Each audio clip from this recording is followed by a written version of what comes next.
Hey y'all, what's up? What's up? How y'all doing? What's up? Happy late Friday night, early Saturday morning, depends on the time zone you are in. What's going on? This is Mizzle Talks. As promised, I'm here to give y'all show reviews, opinions, have a good time. I got my little drinks today, my Seagrams and mics and snacks. So I'm gonna be a little lit tonight. And we're gonna have a good time. Let's just join in the conversation. If you're new, welcome, welcome, welcome. Please subscribe to my channel. I appreciate all the new people who have been subscribed to my channel lately and making comments or watching my videos. It's appreciated. I'm always working, y'all. Full-time job and doing this. So I am trying to build, and we're gonna get there, and I love it. I love it. I love the community I'm building and the people I'm connecting with. If you have not done so, please subscribe to my channel, Mr. 14, down below. Instagram is Mr. Grown. Twitter is Thomas_Grown. My Discord is Mr. 14, #3488. The link is down below in the description box. Hold up. Let me share the Discord. No, the link is down below the description box. So click on that link and join my Discord. I do a lot of watch-alongs there. You can connect with me there. We can talk about different things, about life, about shows, about what's going on in current events, something I might not do videos on. But if you want to get my feedback, you want to get my opinion, I'll talk there. And that's that. Hold on. Titsy Mitchell, yes, I'll be going. I get more loose when I get some drinks in my system. And then if you want to follow support me, if you can, Cash App is $140. All right, hold up, y'all. Hold up. About to get on. Yes. What's up, y'all? How you doing? What's going on?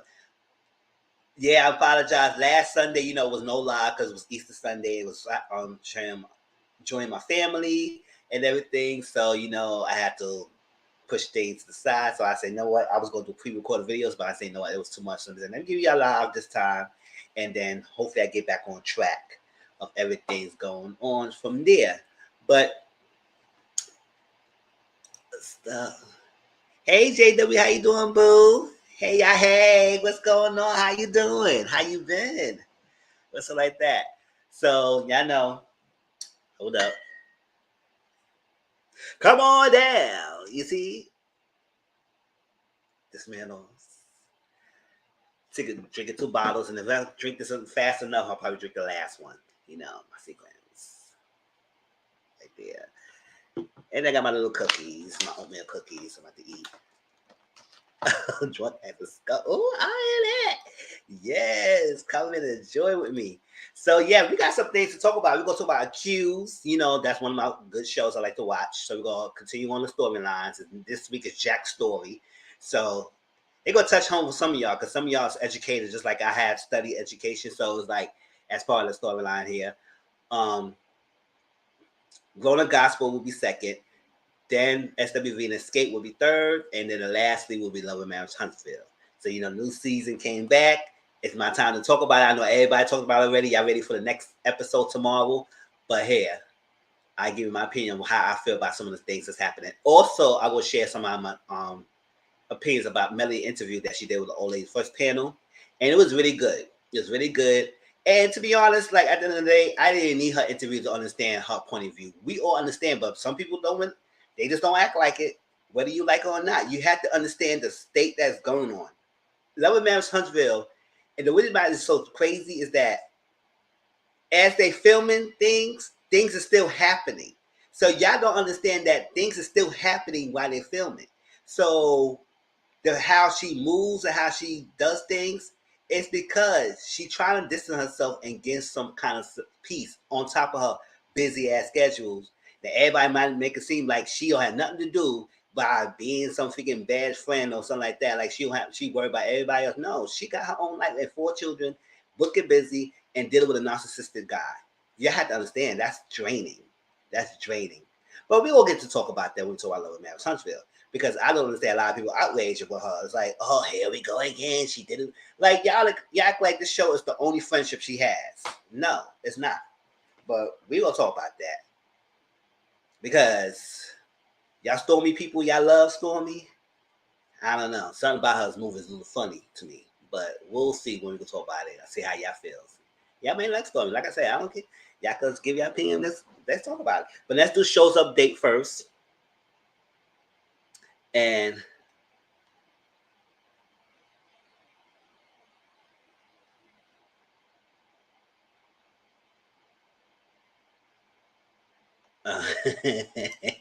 this how Vicky sung to me. Don't owe me nothing. I hear that. Child folks always mad at Mel, but them folks, the same folks won't call her a friend. Exactly. This happy king country don't really mean nothing. I hear that. All right, share screen.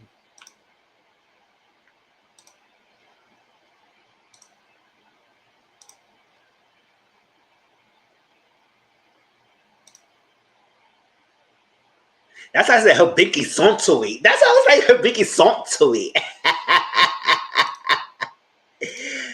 Yeah, it does sound fancy, right? This I'm Vicky Santori. You gotta put that oomph into the word Santori. I'm I'm gonna be lost on that level of Madison for the most part. I stopped watching it and really only watching your reviews. Thank you, boo.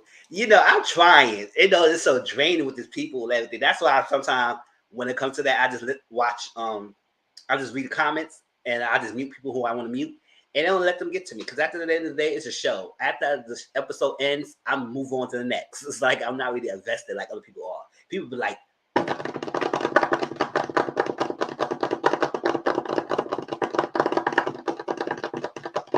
said, "D, you got one time?" It's a Japanese whiskey.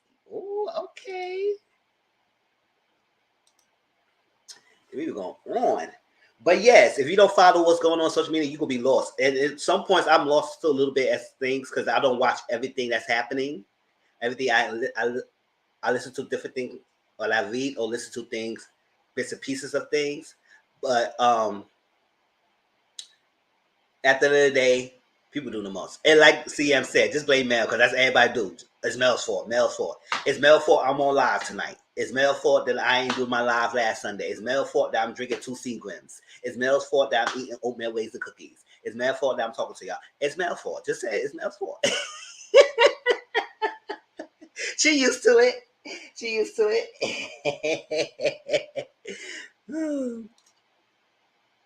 All right, so Grown Up Gospel, We TV. We're going to talk about that today, the latest episode. And I'm glad they stayed away from Bash and Bree because I was a little tired of that. I was tired of it, but it seemed like they're getting better at it. And this Lisa episode was nice. I ain't gonna front. It was nice.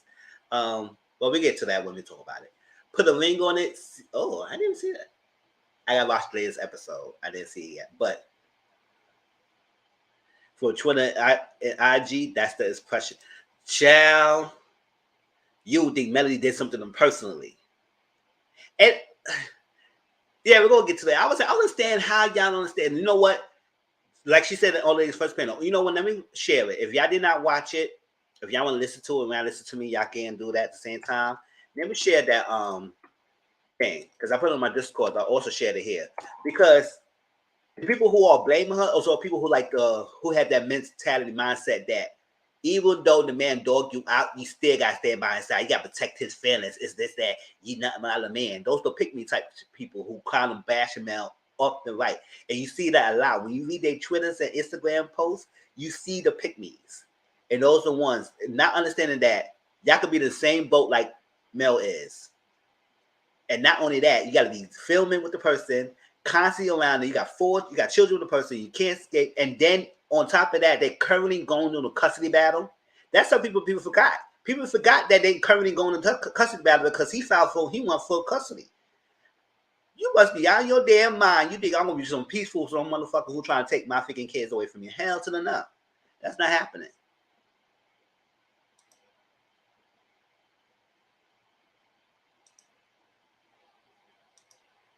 But yeah, she gotta be better. I said, come on, if he wasn't bothering her, then I understand. But he kept constantly bothering her. And I also go share my live like I did last Saturday night, Sunday morning. Make up for not doing a live that Sunday. She did. She brought so. Ooh, Who? Oh, she did?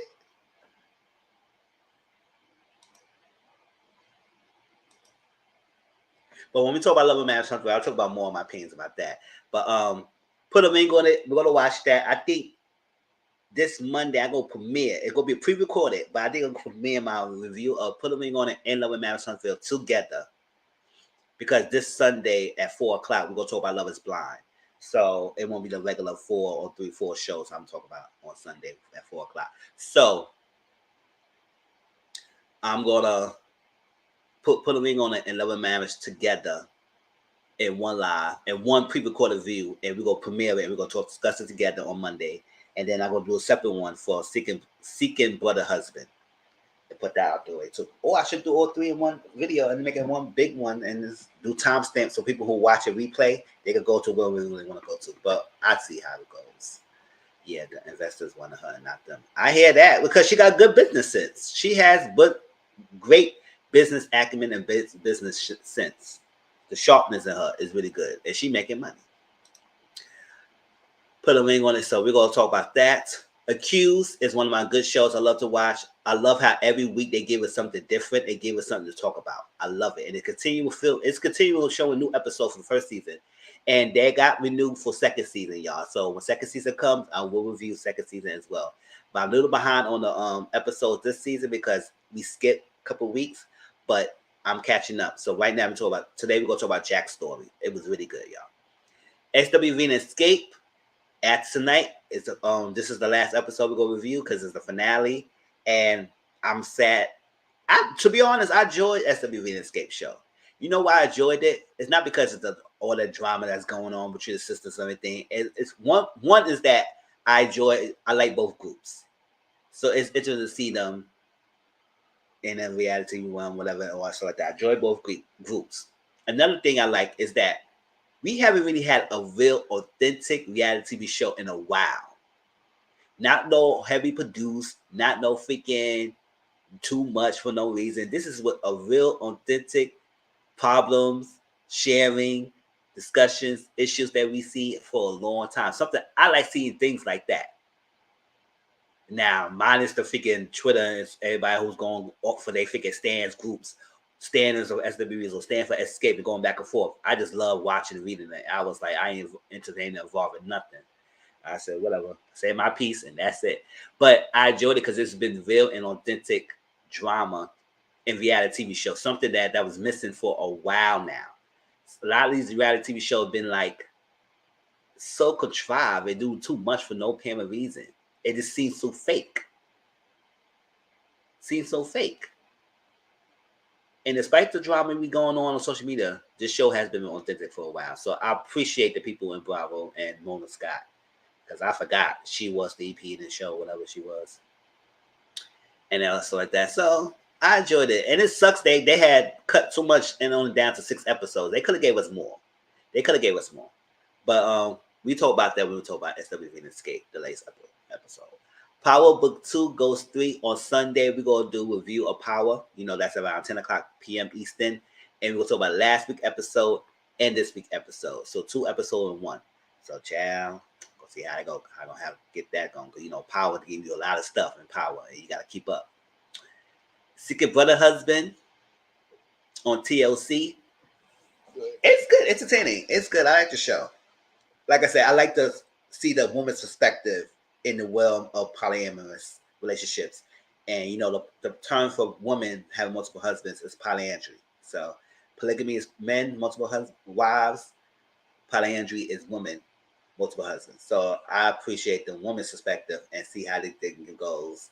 It's interesting. So I can't wait to see the latest episode. Like that. Catfish season 8.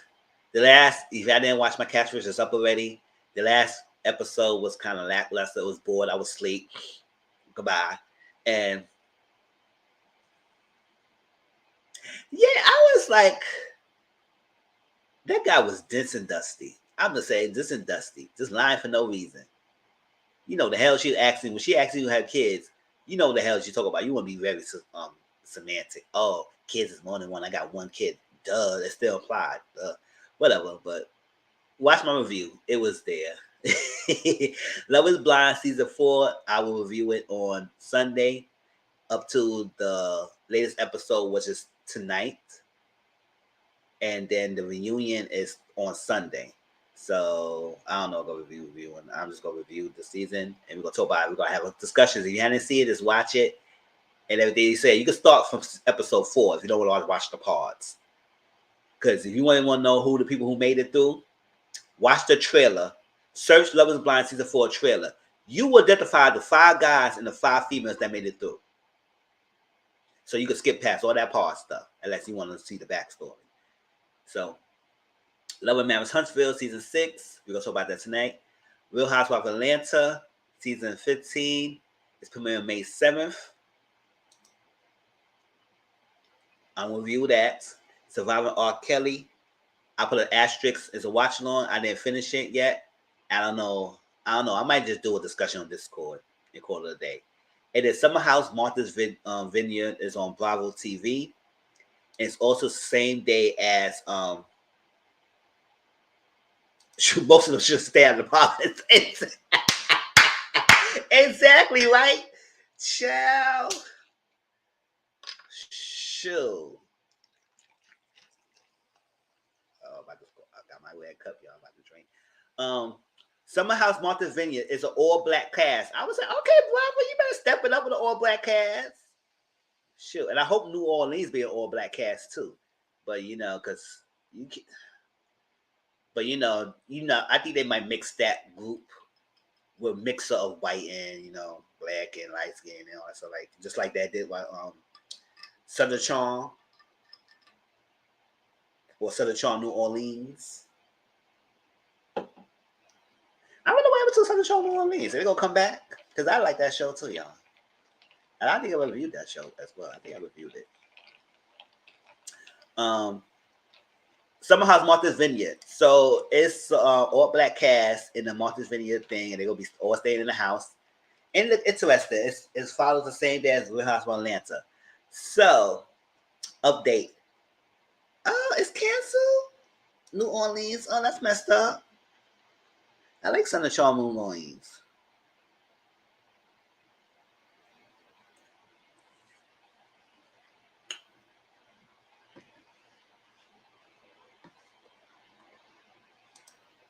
Oh, cancel that, but they kept the Southern Charm, huh? Unless they cancel that too, or unless they cancel Southern Charm completely. Oh, the update on that: the Summer House Martha's Vineyard and Real House of Atlanta reviews. When that starts, I asked Dr. Momo and she agreed. So just like we did when we did Cabaret and she'll be coming. I think she'll be coming soon. When we did Cabaret and Bad Boys, we will do a joint review of Atlanta Housewives and Summer House Martha's Vineyard. So it'll be the same thing like that. So on Mondays, stick with us. If y'all home, y'all need something to watch us live. We're gonna talk about those two shows, and we're gonna alternate like we did last time on my channel. Because I know she normally don't review Housewives of Atlanta. She watches it. And Summer House Martha's Vineyard is a new show. So I think it would be best if we alternate back and forth like we did, so we give each other a break. But I can do it all on my channel if anything necessary. But we're gonna discuss that. But it will be a joint review, y'all. So I know a lot of y'all like us when we do review together. So it's gonna be happening.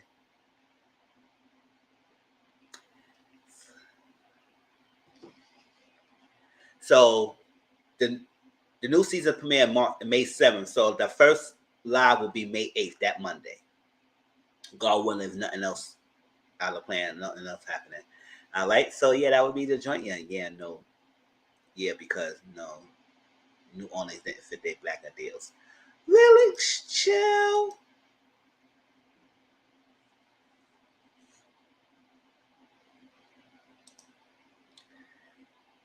And new thing I might add, I might do a book listening on reading night. Probably Wednesday night. Because I do have my subscription. I gave my subscription, annual subscription with Audible. And I got the monthly subscription for Kindle Unlimited. I couldn't find the annual subscription for Kindle for the life of me. I can't. They try to hide that button somewhere.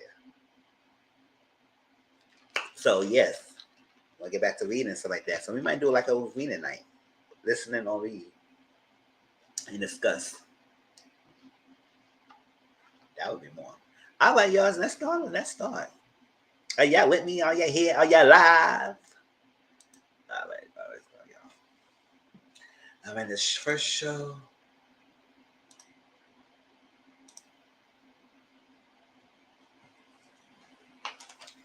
All right, Q's 24.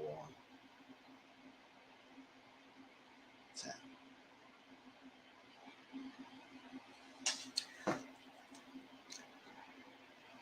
I'm here to IKEA. I hear that. Love it.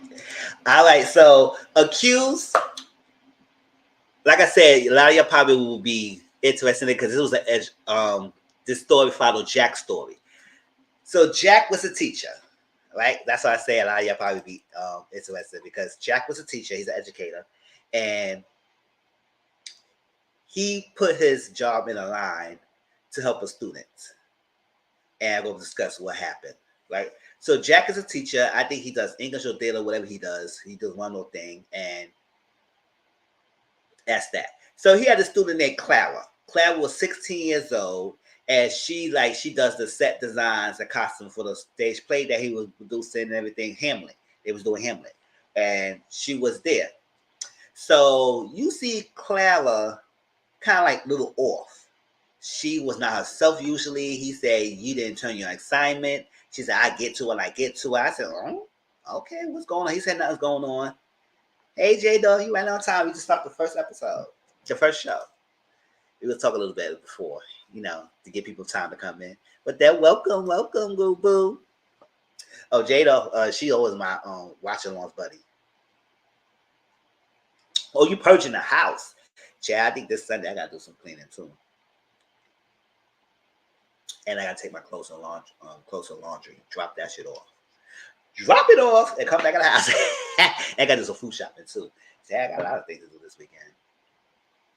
So Claire was a little off, not turning in assignments, not doing none of that stuff. And he was worried about her. And she would be very descriptive. So he has a fiance named Miss Thomas. She also worked at the school as well. And they was about to go out to get something, whatever. So while they're talking, because in the beginning of the episode, we see Jack going walking down the aisle like they normally do. And we're going to see what he's being accused of. And we don't know that to the end. So I'll save what he's been accused of to the end because it makes sense of the story when I explain the story. That's how we get to that point. So, we be accused of, and then he walked down the aisle. He said, Brittany, and he talked to you. Brittany turned her head. I said, oh, turn your head. What happened, boo? What happened? What you did? Child. So the lawyer was telling him, you making this hard. Stop it. That's his fake focus. We can't do this. So when he told Miss Thomas they were to go out to dinner on a date, he forgot his bag. So he had to go back in the studio, in a theater auditorium to get his bag. And when the bag was on stage, he saw Clara standing on a high platform and a rope dangling down. Y'all know where I'm about to go with that. She was about to unalive herself. She was contemplating. Seemed like she was standing there thinking about it for a while until she saw him, and then she took action. So like that. So yes, she freaked out. She got on it, dang herself. He saved her and helped her out. He was worried about her. And she said, this is the only choice. I had to do this. Let me do this, please. I can't. And come to find out she was pregnant. She's pregnant. And, she's a teenager. She's pregnant. She said she can't have the baby and all that stuff because she can't. She said her parents is very religious. And they will not condone, they will not accept, they will condemn her, all that sort of that. So she can't not do that. So he said he will call and get her help. And she said, no, you cannot tell nobody, you got to promise you can't tell no one, because if you tell anyone, I'm going to hurt myself. Now, the reason why I say a lot of y'all probably understand it, because I have my background in school counseling. J-Love, she's an educator, she's a deaf educator. CM working in school. and that's like that. We all have background education. We all are mandated reporters, or we went to training to become mandated reporters. When stuff like that happens, somebody want to harm themselves and a student and anything, you can't promise them, you can't say nothing. And that's his biggest mistake. I know he wanted to help her so badly. I know it was a touchy subject. First of all, you're not the girl's parent, so you can't be making a decision for her. And I know she didn't want her parents around. That's where you should get the help with the counseling, let the get her some services, Planned Parenthood, and let them have a one-on-one with her and everything. But for you to say you were not to say nothing, you jeopardize. That was a red flag right there. You jeopardize your whole thing doing that and say you can't say nothing, because at the end of the day, you saw her commit the act of harming herself, and then she told you in your face she was gonna harm herself again if you say something. Now that gets you to shut up. No, you got to tell her you try to do as much as you can to help her while getting the help that she needs, and also you got to report it, because that's what you're supposed to do. And I know some teachers want to get too involved, or educators or counselors want to be too involved. And sometimes you got to understand that you are your own body and you own your tool. And you got to do self-care as well, because it's not because it's going to be draining. So the fact you focus so much on it and trying to help, you got to get that second opinion. And also get the authorities. That was his mistake. That was his big mistake when he went along helping Clara. Promised that he won't say nothing. I said, I do as much as you can, and we all got the training that you should never say you will not say nothing. You say, I do as much as you can, but I can't promise you that I'm not report it, because especially if you say you're going to harm yourself.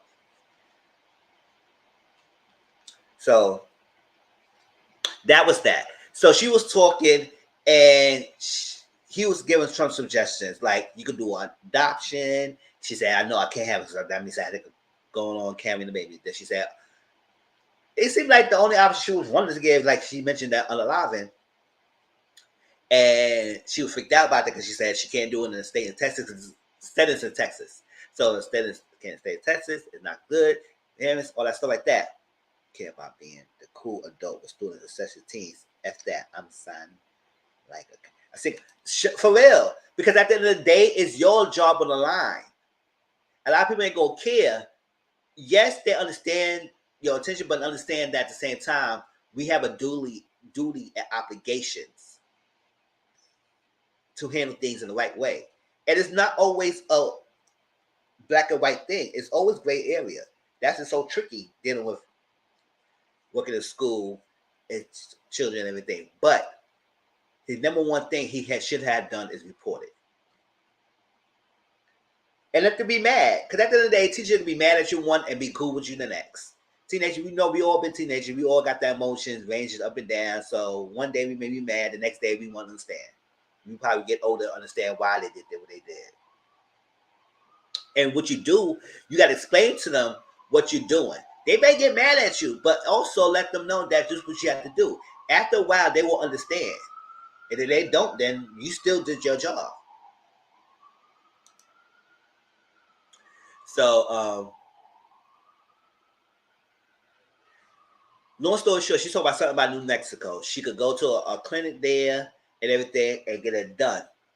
So she don't want nobody to take her and everything. So he offered his services to take her across state lines. So, that's kind of like, that's illegal. That's something you get in trouble for and everything. That's like a clear sign you can lose your license for. So he decided to do that. He pretended to lie to his fiancee, Brittany, about what he was doing. He was saying he was going to see Dustin, and she kind of believed him. Like, she didn't follow up, none like that, because you don't think he would lie to you, because, he's a good man, Savannah. That's what she's saying. So, lying, he took Brittany to the clinic in New Mexico. They drove like an hour or something away to get there. She made the appointment, and she called him and said, I made the appointment. We could go. That's it. They took over there. And at that point, he could have told Brittany, his fiance, because she's educated too. Sometimes you get the second opinion. Talk to another person who's there, because they also bound for confidentiality and mandated reporting. So she could have gave you advice on how to handle it.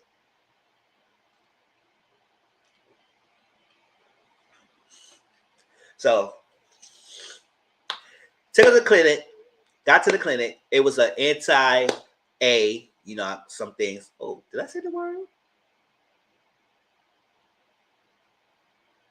Oh, I should be saying the buzzwords. We'll call it A, y'all. She was to an anti-A protest, you know, and she said she took part of that before in the past with her mom and everything. So that was what it was. Got in the clinic. They filled out the form. The teacher, Fletcher, that was his name, Fletcher, he paid for the services in cash, so it would not be traced. It was $750. $750. I said, ooh.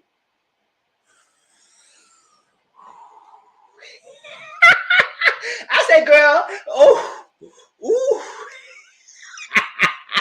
I said, girl, we gotta probably talk to let's go to Planned Parenthood or something like that. Talk to somebody else. Go, you pay that much money.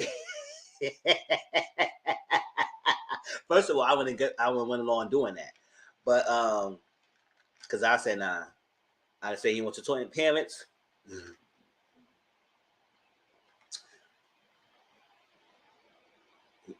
Shoot, I'm gonna be cool and keep my job. Exactly, you can still be cool, and it's to stay. You can still be respected and cool individual, and know they respect you.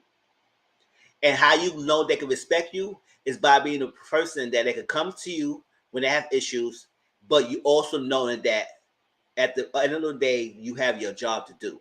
So sometimes you gotta make the tough decisions, and you have to explain to them and talk to them. That's how the way they can respect you. So if you had to do the tough things, they won't be too mad at you because they say, you know what, Mr. Wright or Ty in one of my schools, they call by our first name, Tamak. He was right. He was right. They may still get mad at you, but they will probably be like, you know what, he had to do his job. So yeah, let's go to Play Pebble because I don't know how you pay that $750. I said, girl, it was no $100, it was no $50, $750. I said, ooh. Maybe, girl, we gotta talk to your man. So, but it could have been other options though. I know that was her only one she wanted to do, but I feel like as a teacher, he could have gave her more options, like open her up, like let's sit down to someone and let's give you other options that you could take and everything. And stuff like that. So that's that. She mentioned that the person who got her knocked out was Richie, was another student in the class. He was like a football player and everything. That's what she said. So he believed that she got it done. I guess the test said she had to go to surgery. So they gave her pills. And, you know, take 2 now, then take the next 2 24 hours later. And I said, oof. And they got all the side effects that she was going to do. So took her home. He was still lying to Brittany because she called her and he still lied to her and everything else like that. So that's that.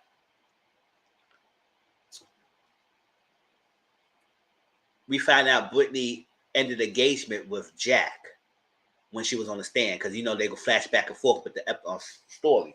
She ended engagement. He said why, and we're gonna find out more of what happened. Right. So what's going on here? So Fletcher and Brittany were going on a date. She found something in his car, and it was like a art piece or something. Brought it into it. It's like something like a kid would do, something like that, or whatever. And she saw it in the car. She said, "Oh, what's this?" And I said, he was trying to brush it off. He said, "Oh, girl, if you see how in my house and classroom, like you don't know what places things is at." So basically, saying he kind of messy, so he don't know. At this time, Fletcher talked to Richie. Richie and the student. Richie said, "I got to talk to you." I said, "Everybody just love to go to Mr. Fletcher." Okay, so Richie was talking about Fletcher about sex. I said, I mean, I'm cool and all, but this is not a sex education class. So what kind of question you might be asking me that you can't ask your own parents about? But okay. So he was saying, oh, Shelly want to do it now and everything. He not ready because he never done it before and he don't want to mess it up. And he's a virgin. So he said, hold up. So you never asked him before? He said, no, I didn't. Clara told him that Richie was the one she had got pregnant by. He confronted Clara and come to find out it wasn't Clara. Yeah, everybody took the Fletcher for what reason? Exactly. His name was Jack Fletcher, y'all. So what they call Fletcher, they kept calling him Fletcher in the episode, but his first name is Jack. So Jack confronted Clara. He said, I talked to Richie and he couldn't be possible, so who he's protecting? And I knew right then and there, and I said, yeah, she said Richie, but she was protecting somebody. And I was like, that's how they usually do. They protect the person who know, and whoever they protected is someone they probably know so much. And the person who did it was her stepfather. And everything. And I was like, oh, that's why she wanted to get rid of that baby so badly.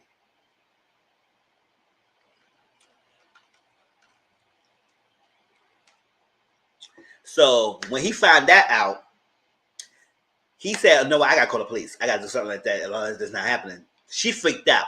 She said, no, you can't do it. You can't do that because if you know, you're going to talk. She do that begging again. Tell him not to say nothing. But this time he said he got to say something. So he was heavying and calling Brittany. Now, Brittany was in the middle of like a meeting. She had the meeting going on soon. He said, I need to talk to you right now. She said, can you wait 30 minutes? He said, no, I got to talk to you right now. I said, oh, excuse me. When this first situation came about, you was lying to me, ducking the dodge and lying to me, and not telling me anything. But now I had a meeting going on. You could have waited 30 minutes. Now you got to tell me I got to inconvenience my time for you to convene talk to me all of a sudden because now you're rocking a hard place. Sure, he would have waited that 30 minutes. I said, let me get this meeting going. But he said, no, I got to talk to you now. I said, you don't make no demands. Sure. So he talked to her, and he told her what's happening. And she said, what? What? So you lied to me? And everything. And then he said something else happening. Right? For real. He said something else happening. And before he even finished that sentence, the police came out there. And I said, I knew it. And I was talking to Jada last night when we was watching it. I was saying, you know what? She freaked out so badly. I bet you she turned around and said that Jack, the one who did that to her, sexual assault to her and got her pregnant. I bet you believe she will say that her teacher did it. And that's exactly what happened. The police came and arrested Jack saying, you are arrested for sexual SA. I said, oh no. See? You was doing all this protecting and doing all this stuff like that. And now ain't looking good to you. Now, of course, she was lying. But at the same time, usually they believe the student anyway. Until they start investigating everything. So, oh, yeah, right? That's how I was saying this. So now you want to talk to her. Exactly. Now you want to talk to Brittany. And all the time you were ducking the dodge. And now you want to come and try to tell be emergency, like urgency. I said, no, boy, you got to wait 30 minutes. So, I mean, you can't do this.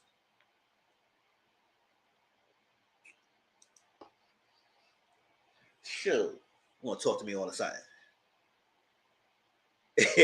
That's why you see that clearly. That's what I'm saying. That's what he's singing. Now he in a rocking a hard place. Because after that, he found out that it was the stepfather. Now he want to tell Brittany. I said, nuh-uh, boy. Because it was all cool to done. He was a freaking student. And now it was a student. It was a stepfather. But you should have did that all at the beginning. When you first saw her about to underline herself with a hang rope, you should have went to the police or went to the council of the school and reported and let it be known. Call protective services, whatever services you're going to call for that. Especially, I think 911. That's mostly and EMS because she was pregnant. She had to go to the hospital, get her checked out. Please, they would have to get a counselor. Everything, talk to her and see what's going on. She would have got the help.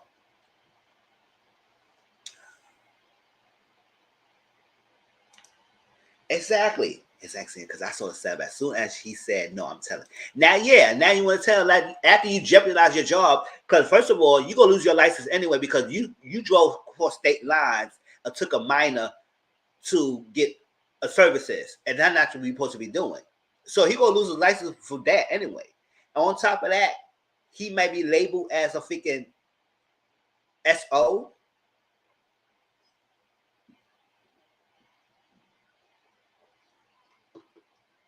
Over a lie? I said, child, is it worth it? Was it worth it? So they arrested him.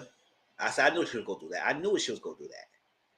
So Brittany talked to him when he was in locked up. And they have a conversation. And I said, yes, he lied to you a couple of times. That should be enough reasons. But what made her really, really upset is that he took Clara to get the A. And the reason why that hit home for her, yes, optics alone. Exactly. He's in trouble for that exactly alone. The fact that you would do this, it just seems very suspicious. May look like you being predatory.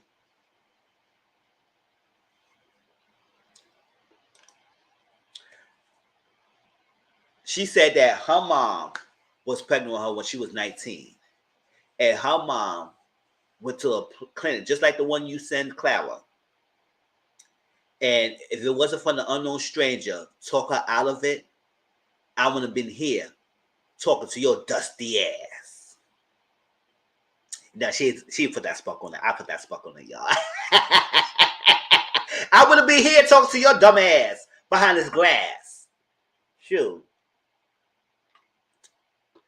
But she was a product that she would not gonna be here if her mom did not have talked to that unknown stranger to give her different options to decide to keep it. So it was hit heavy. And you know what? I understand it because you all got to you made this girl your fiance. You want to help so bad when you're backward in the corner, not knowing that she had a similar story with Clara has. Clara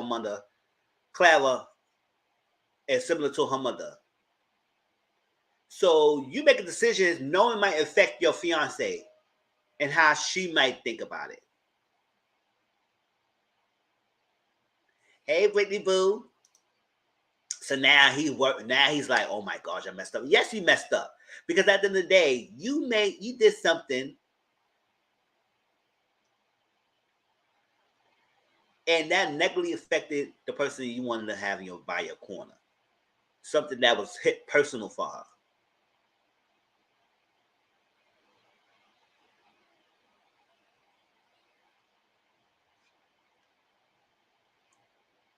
So Brittany was pissed.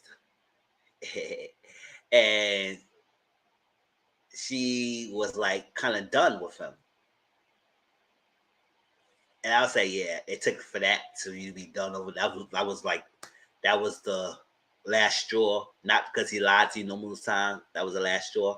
But once I did, I had to understand why that was like a last straw because it hit home. How the hell you was my fiance not knowing that some decision like you did would have affected me? But that's that. So we get to the end. Claire was on his nightstand, lying behind off. The stepfather was in a freaking thing like this. Ooh, ooh. Child, he ain't kicked that thing. He was like shaking his leg. The mom kept calling him. I said, why are you nervous? You nervous? You nervous? Kept shaking his leg. And I said, oh, he was nervous. That stepfather was shaking his boots. And Claire was lying, and she mentioned that what happened. He took the first time it happened in the car. He was driving and he was listening to sports on the radio. Now, mind you, the sports thing was important because I don't think he really likes sports or he don't listen to sports like that or we watch it because he's like, one time I think Brittany, when he was lying to Brittany saying he was going with Dustin somewhere, she said she was at a family house watching sports and everything. And she was like, if he was here, you'd probably be bored in your mind because I think he wasn't into sports. So when she mentioned that how he was driving into sports, I said, "Oh, so are you driving? Are you subscribing to the case with your stepdad did to you or him?" So she made it up. She was lying. So he said, "Listen, I need your phone." He asked his lawyer for the phone, and the lawyer gave him the phone, and he texts Brittany saying, when have I ever listened to sports on the radio? So when she saw that, she was like, it clicked on her because she said, oh, she must be lying. Yes, yeah, my family's here, y'all. She must be lying. Because I know my man, and he's a good man, and I know, yes, Jack fully accepts the fact that he took her across state lines. But he's very adamant that he never did anything to her, which is true. He never did anything to her other than took her across state lines to a clinic, which you know that's not right. So he will be charged for that. That's like not out of the table. He did that. He meant that. But the SA charge, that's not happening. So that was going on. So Brittany saw it. She realized. So the stepfather wants to talk to Brittany and tell her, no, Clara. Stepfather wants to talk to Clara outside, a teenager. He said, all you have to do is quiet. Just let this. Like, coach her to be quiet, not to say nothing. Right? So the mom would say to Brittany, talk to mom, and would give us saying some things.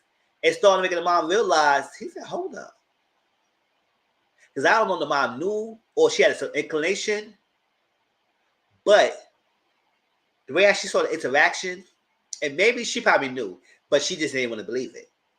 And just needs confirmation for someone else to say something. And she said, you may want to hit home because she's lying about the thing, and that's not right. He admitted that he took her to a clinic, but he didn't do that. It's not right. Check home because she was protecting someone. The mom looked at him. He said, what's going on? You have to. She said, you get away. You get away from family. That's my daughter. And that's my daughter. I said, yes. That mom yelled on his behind, and I was here for it. Because I would be pissed off if she'd be one of those ladies said, oh, why are you lying? No, he would never do that. My man, my man. No, we ain't having that. We having no my man moments over here. Yeah, no, I get a little bit, y'all. So she's yelled at the stepfather, and he had nothing else to say. I said, yes, this my daughter. Fucking daughter, you bastard. Like, yes. So that went in there and made her believe that mom believed her daughter. They say, you know what? Yes, it wasn't Jack. It was this fool right under my nose. Did this. So they arrested the stepfather. I said, glad they did that. I'm glad they did that. They arrested the stepfather. Now he's away. Clara recanted her story. She dropped the SA charges. But the charge of, what was it called? Charge transporting the minor across state lines. He would lose his license, but he would not have to register for SO. He would not register as an SO, but he would lose his teacher's license and everything, and that's that. That was accused, y'all. She been waiting for an excuse to go off on him. Go off. Exactly. How she yelled at him in that freaking courtroom. They said, "Hold on, what's going on?" I don't know. She was releasing that.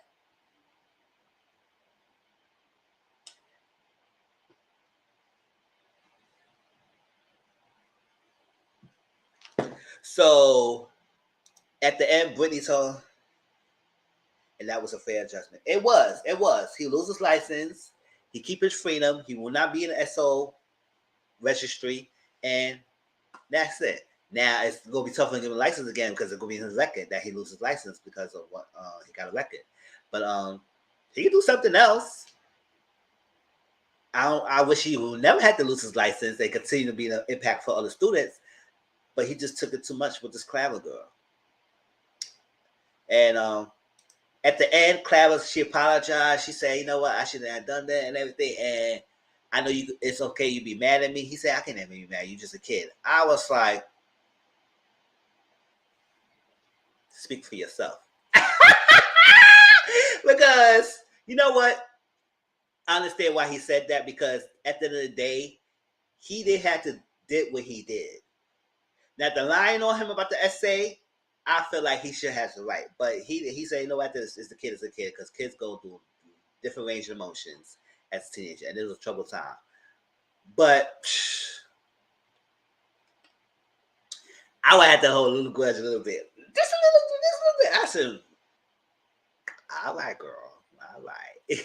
Just learn your lessons next time. Can you give me lying on people, protecting a freaking predator when you know he did that? You could have got him off the streets. But she made the right thing. But at the end of the day, he was an adult. He made the wrong decision, and he had to live with his consequences. So that was a good ending. You can't be a friend. You have to be the adult. Exactly. That's what it was. All right, y'all. Any last thing about accused? I said, girl, you could be mad a little bit, Jack Fletcher. Nobody can be mad at you. You just did a dumb thing. Clara should not. Oh my gosh. All right. That one include accused.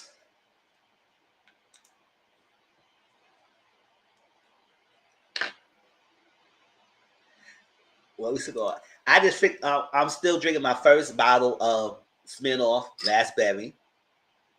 And after I finish this, I'll put more ice and drink my Seagrams Blue Hawaiian Punch. And got some red Kool-Aid. Not the red Kool-Aid. We're going to talk about Grown Up Gospel next, y'all. Let's get into that. Any last thing about cues, y'all, before we move on to Grown Up Gospel? If not, let's move on.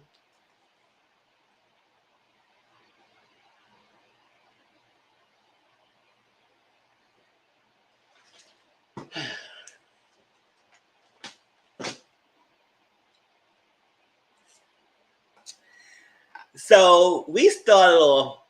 No, Tasha, Bree, and Nikki went to the nail salon because they want to get their pedicures and I guess manicures afterwards. And they will talk about what happened. Because we discussed what happened last week. You know, Tasha and Elijah got a little heated thing at Shania's what's her name? Shania? That is her name. Shania's baby shower. When he said, lower your tone. I said lower your tone. I said, ooh, lower your tone like that. Who is you, Elijah? And everything. And I said, that's what y'all get. Y'all let him do what he did all these years, and now to turn against you, now y'all have a problem with that. But y'all had said nothing when it's come to Bree. When he was going off with Bree, none of y'all was mute and so quiet. Y'all was like,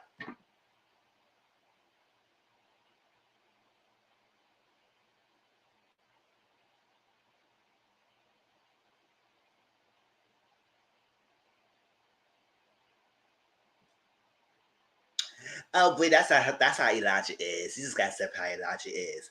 But now, when it came to Tasha, oh, Elijah, you got to hear me saying that. You doing too much, and this is that. And I said, oh, because that's what y'all let him do this for years. And now y'all mad. Y'all mad?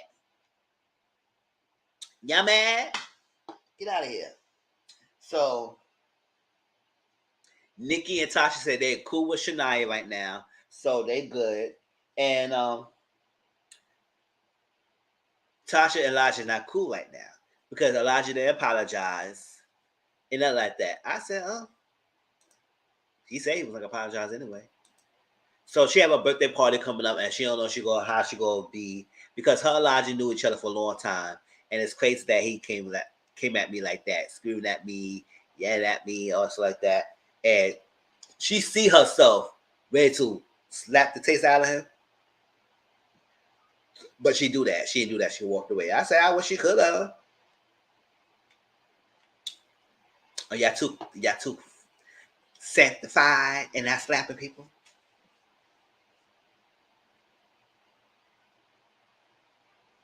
And she said she saw tired of Elijah. I said, I'm already tired of Elijah. And it was on like 2 or 3 episodes. I've been tired of him. I know it took y'all this long to be tired of him. Okay. I ain't know him like that. And it took me a couple episodes for me to be tired of him. Shoot, the first episode made me tired of him. Chad, when he won't criticize Bree so much, when he came in that Angel Bricks Power Ranger outfit, hell to no, I ain't playing that. That cat suit. Mm-hmm. So Bree, I guess they didn't care as long as they are not the target. Exactly. That's what it was. It was okay. It wasn't them. But when it came to them, they want to be like that. And it's so crazy. They all grew up and know each other. So I was like, okay.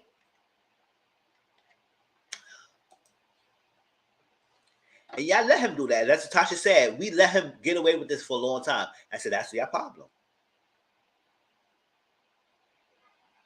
For real, right? Also, now y'all tired of him?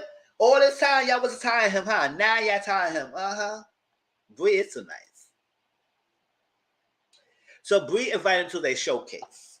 And she said, you got to stop doubting. And you know what? I do agree. Bree does doubt herself a lot because she's been through a lot. But at the same time, you're not going to go far by having a negative mindset in your mind all the time. You have to stop shaking that off and realize you could be someone. And despite not having your father backing, which I think will be a blessing, you had to realize, you know what? I'm going to do this. I'm going to do this no matter what. And keep that mindset. Because a positive mindset, you could start making change and have things happen for you with a best positive mindset. Doesn't matter. You might have your days, and everybody's human. You might have your down moments. When we have that positive mindset, it fuels you to do further. So she needs to start having that and not self-doubting. So I do agree at some point that she's doing a lot of self-doubting and be hard on herself. And I said, breathe, just let it go. Just don't think about it so much. You all in your head. She all up here. And we need to be a little bit more here, a little bit. You can still have both, a balance of both, but she's too much imbalance up here and not having enough of this. So follow through. So she with her father, Fred Hammond. You know her father's Fred Hammond. And you know, if you wanna be somebody, if you wanna go somewhere, you better wake up and pay attention. If you wanna be somebody, if you wanna go somewhere, you better wake up and pay attention. Uh-huh. And I was thinking about that. So when I watched this episode, so you can start a choir. Nah, Sister Bella Clan, let's be on choir and all that. She said, no, y'all good. She said, we actually take a little hobby to be a choir. We asked you what that. Okay. I love that movie. That movie was great.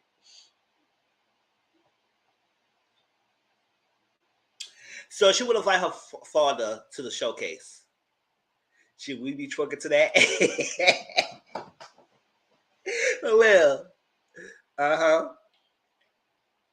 So she would invite her father to showcase. So someone suggested do a video. And so to show that it's a personalized video. I said, I don't know if I'm going to do all that. But she always mentioned that how he missed a lot of her events because he always so busy. Always so busy, or he ain't trying to make the effort. Okay. He missed a lot of events, so she can't keep her hopes up. But she still want her. She just still wants her daddy to be there. You know, the acceptance. She never had that. She never had the approval that much. She wants the approval. And so having a father there means like, oh, he understands and he's there for me. But I said, girl, you just got to do it. At the end of the day, whether who's in your support or not, in your corner, will be there. And you will know who'll be there. Who's there. You look at the people who's there for you when you started off. Like y'all. I know y'all might be tired of hearing me. I always congratulate y'all and appreciate y'all for always being there for me, sticking with me through the thick and thin. I'm a small platform, but it will get there. If it doesn't, hey, I still love it. Because I'm building connections, and I love it. And I'm always going to appreciate it more than some of my family members are. So, you always got to appreciate it, be gratitude with that. Good, because I was. Child.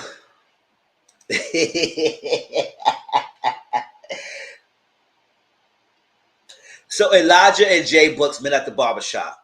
And at first that barbershop was a fireman so thick and thing. I said, what the hell that barbershop is doing? What the hell? You firing the thing? I said, you just burning stuff? I said, okay. And what he doing? Just shape up the freaking bed?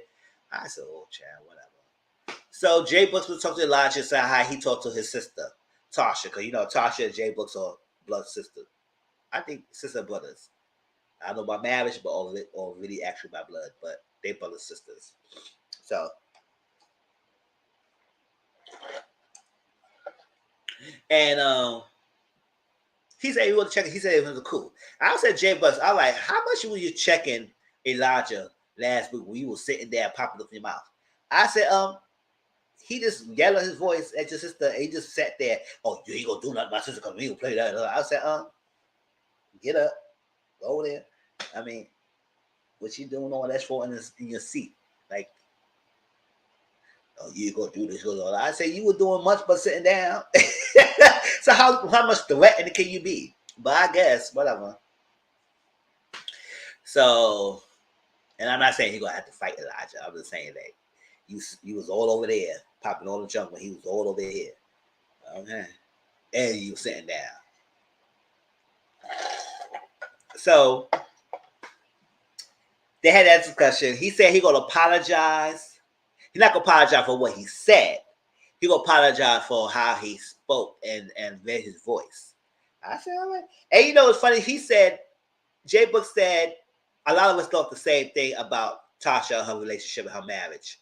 But Elijah the one who said it. I said, so, the person who spoke up will get the most heat. But you all believe the same thing. Oh, okay. Because Elijah, the way how Elijah is, he will get the most heat. But y'all all agreed to say how y'all agree with Elijah. So I'm sitting here acting like he was saying something wrong. Y'all just didn't like that she was confronting Tasha. I said y'all all believe the same thing. So why the hell y'all giving him slack and heat? Okay. That was interesting. I said, oh, even you, Jay Buck, you believe the same thing? I said, yeah, come here now. Shoot. What kind of a sham in the marriage was this? Whatever.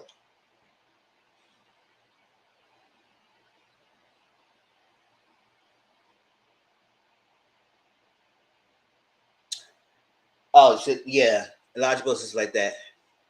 Yeah, it was the tone. Exactly. It was the tone. That's why I said it was about how he said it, not because what he said. And that's what the issue was. Coming at her and her saying, say low your tone and all that stuff. I said, Uncle Elijah, you doing the most. You doing the most. You was doing the most. So yeah, I do agree. It was how he said the thing that was a problem. Even though they all agreed, it was how he said it. And yeah, he could be a bit too much. But y'all know how he is. So don't get mad. Don't get mad. But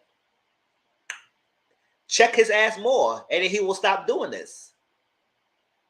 Sure, when you get a certain age, you set your habits. So if you don't start checking them, what are you gonna do? He's already set in his ways. And that the fact that we find out from your on your father and mother how you and Elijah be skipping school 98 certain days of the year. I said, how the fuck you skip that much school? What the fuck y'all doing? I'm sorry the curse on the gospel show, but I don't care. But what the hell y'all be doing skipping school like that? But we did know Tasha said she was rebellious. She was out there. Tasha said that, or Nikki said that? I think Nikki said that. Well, Nikki said that she was rebellious. Tasha never said that. But I guess we find out from the family that she was, so I guess she was doing that too. So she was all over the place. No, Tasha did say she was out there as well. Yeah, she did say that. I forgot. Nikki and Tasha both said that. So it was winding out, skipping school, doing all this extra stuff, all the yada yada yada. I was okay. So Nikki and Tasha went to go work out. What's a fine ass trainer? What's his name? Didn't get his name, but he was fine. And he was working them out. Doing this. Hey,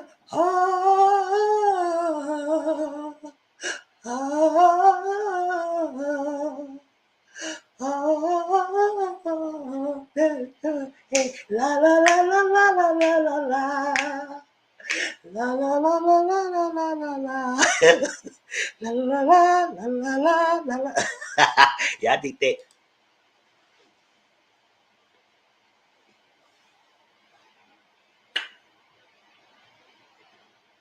Sunrise.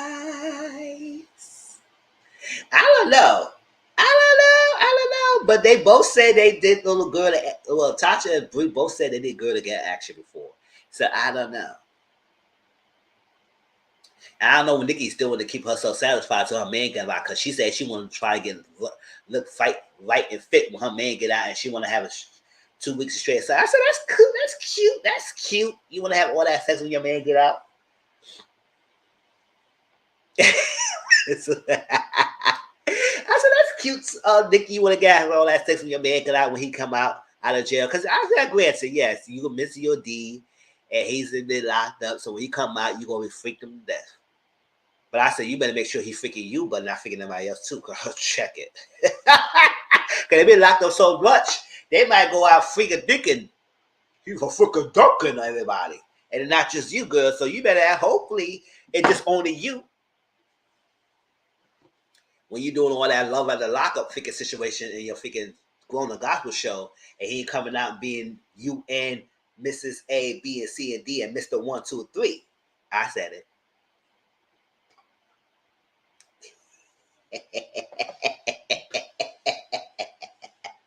Child, Nick, you better hope it's just only you. Now I got y'all watching. Yes, it's the act. Yes. Shoot. Nikki said she want to sex her husband up. I said, go ahead, girl. You can sex your husband up. Okay, go ahead, do that, girl. Do that. But make sure it's only you. That's what I'm just saying. Because it ain't Fast Cash for nothing. Fast Cash. What's his name? Fast Cash. Fast Cash go be faster than someone else. So you ain't. Yes, he said it. Yes, I said it. Child, you better hope it's just only you and not you and Mrs. and Misters.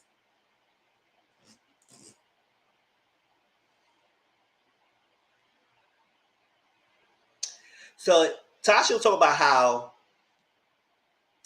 her brother Jay Brooks is not basically helping her out because she said he got like 5, 6 or 7 people in front of her working on projects, and she didn't get her thing going. He don't step up. She didn't work with Marion Wayans. Yeah, so go check me. Yeah, what you gonna do? Beat me? I'm a small platform, unless somebody share me out and tag her on it. And I still gonna say what I said. Yeah.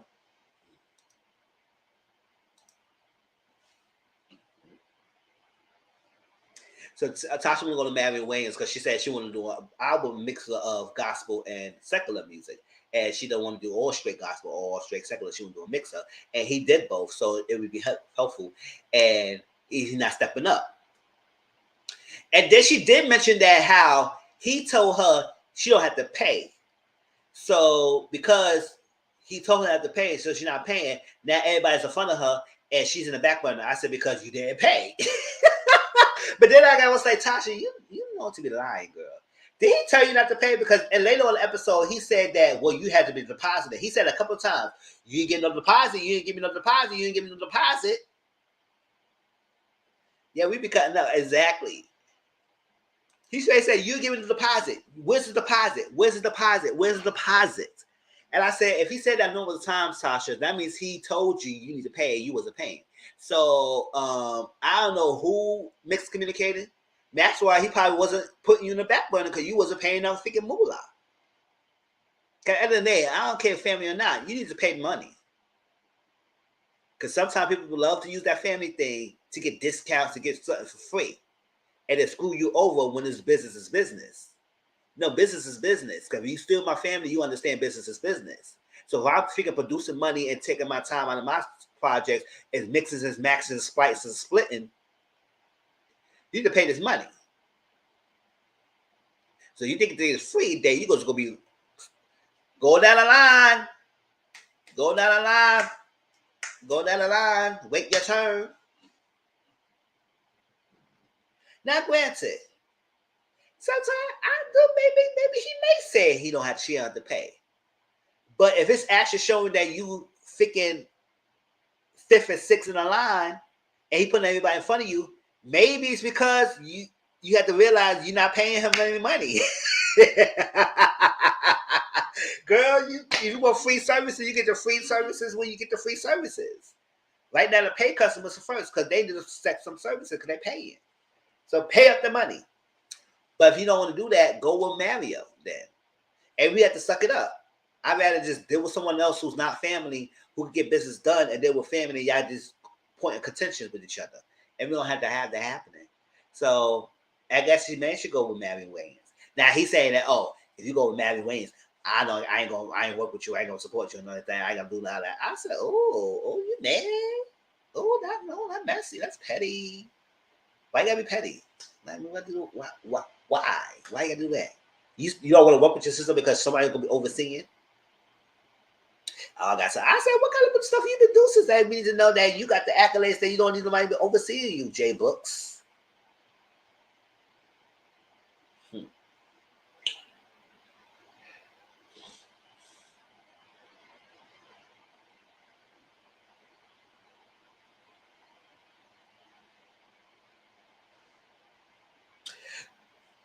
So Bree went to talk to freaking J Books in the studio.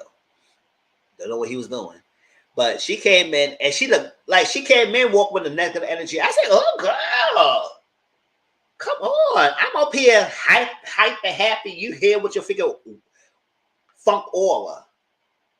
Don't you know like that? You up here having a good time and then somebody with a down aura. It is so visible with the aura. I said, girl, can you sit outside with that? Like, I'm trying to have girl, she came with the aura now. I love Brie, y'all. I just messing with y'all. I just teasing y'all.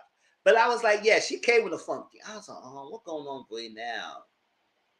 Well, Brie, what's going on, Brie? What's up? You need a hug? So she said she don't know she could do this. She don't know she could do this. She's no man, no hand, no bacon, no cheese. I can't do this right now. I'm just first of all, she was 2 hours late. I said, oh, 2 hours late. I said,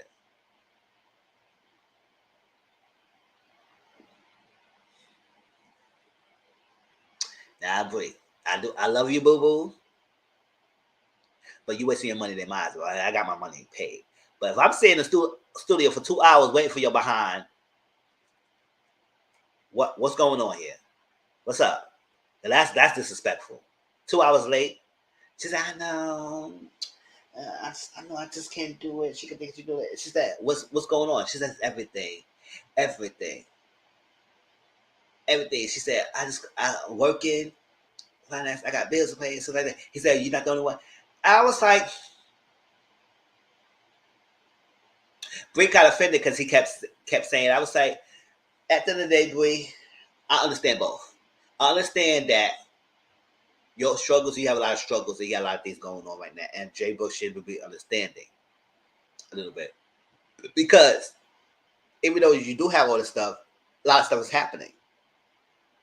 In his case, nothing else is happening. He's just getting money and working. You had a lot of obstacles going your way right now. So understand that. But at the same time, we all got struggles. We all work. We all pay bills and everything. So if I can make it, you have to do it too at the same time. It's not, oh, woe is me. You ain't the only person in the world with struggles, on issues and everything like that. Like I said, I'm not bashing on Brie. I love Brie, y'all. But we have to understand that, yes, it'd be a slap in the face when somebody comes to me and say, well, I got this going on. You don't understand what's going on. I got to handle that. I said, I do the same thing too. And that's just sometimes I hate when people in my job try to act like because I don't have kids, I don't have no struggles on bills and stuff like that. And I said, listen, yes, I might have no kids, but I'm doing everything myself. Who can I run to when I need stuff to be happening? If I can't do it myself, like, who can I run to? I don't have money like that. I can't go to her. Everything falls on me. For real. All of this in this house is all for me. So I'll be there. Somebody come to my house trying to tell me what to do. Everything that I pay out of my own pockets. I have no help, no partner, nobody to help me. So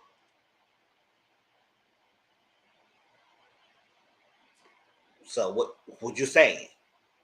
Your struggles are better than mine? Because what we ain't gonna do no parent struggles. I'm going to tangent, y'all. Let me stop. Let me go back on it. But yes, 2 hours later, it could have been to someone else. Exactly. So I understand Brie and everything's going on. So I'm not gonna push too hard on her because I do love her. She's like my favorite one in the cast. So I wish she hope at the end of the season she rise above and stun on Elijah and show us that she is worth it and she's good. She breakout star. Now her be the breakout star. And I want her to have. I want her to win. She said, I got no room to dreams. I got no room to dream. I said, oh boy. And he said, you know what? Channel that in the music. I said, yes, Bree. You have a lot of turmoil. And you know what gospel love to have? It's a struggle savior moment. Or sing songs that you might not get to that point yet. People's in that stage right now, struggling to the better light. Sing it. Pour your soul into that songs. People gonna gravitate to that. That's what we like. Sing the hymns.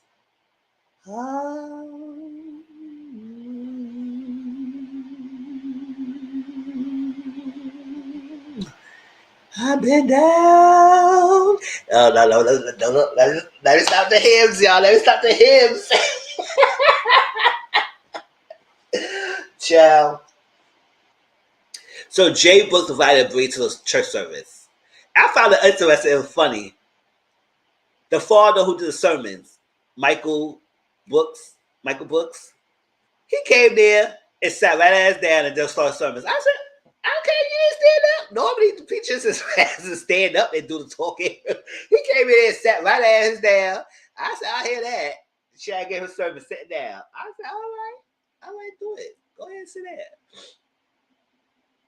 After the service ended,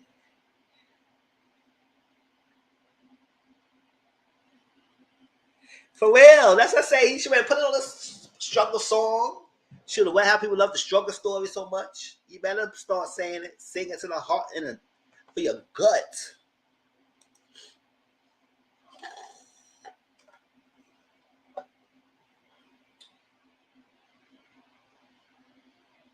So she was saying about her showcase might be 2 or 3 songs intimate. J Book's got most of the songs done already, so they put final touches and everything. You better take us to the church, Miz. Exactly.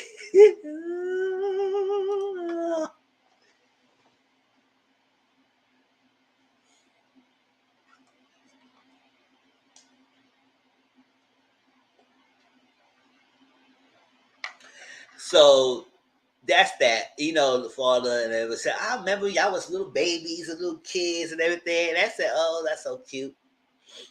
So they move on, and we got Tasha's birthday party. Now, Nikki said, if Elijah is any other person, he should better show up. He better show up.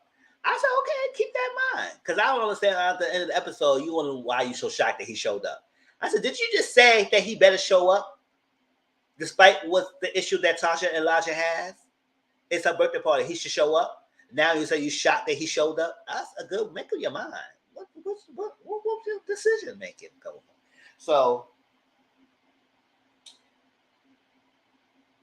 So Tasha brings some people upstage. She goes Shane upstage, Bree upstage, and some other people. Baby, Tasha sang down. She sang. I was like, okay, Tasha, you better sing, girl. She was singing. Not singing, singing. I said, no, I like to see this. And every time they be saying, go on the gospel, where the gospel songs at? Where the songs at? Now, the church scene, they had songs. It was...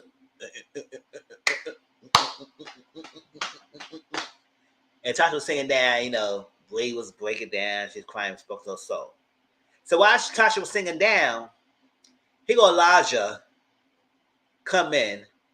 That's when Nikki said, oh, why he came? I said, duh, you said he should better come, right?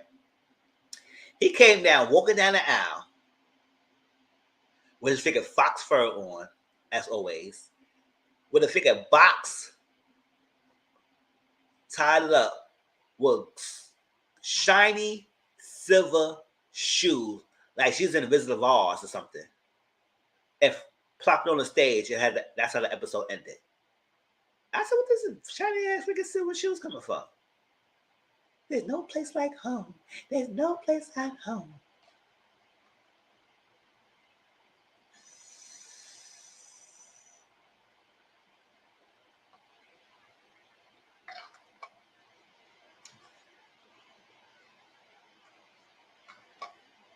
And I said, oh no. And I said, oh, he got to make him an interest or something like that. But that was the global gospel, y'all. Anything else I missed? But it was a good episode, y'all. It was a good episode. And I said, we need to see more singing like that.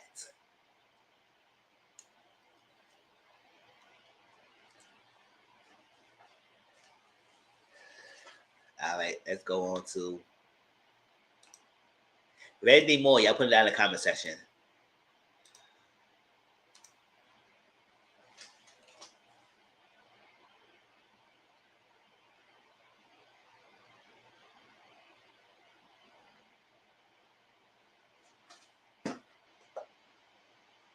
I know he don't, because every time he keep hearing the name, he said, oh, I ain't gonna play that. If you gonna be with him, I ain't playing with you. I said, girl, why are you so upset? Did you diss him? What? You got a beef or competition going on here? What the hell? Why you don't like him? Sure. Every time he hear that name, he gets so freaking in a funk. He said, oh, wow. If you work with him, I ain't gonna work with you. I said, oh, so you just gonna pull away from that? Okay, all right, boy. Put away. Hold on, yeah, let me feel my ice. I need some ice for my next drink.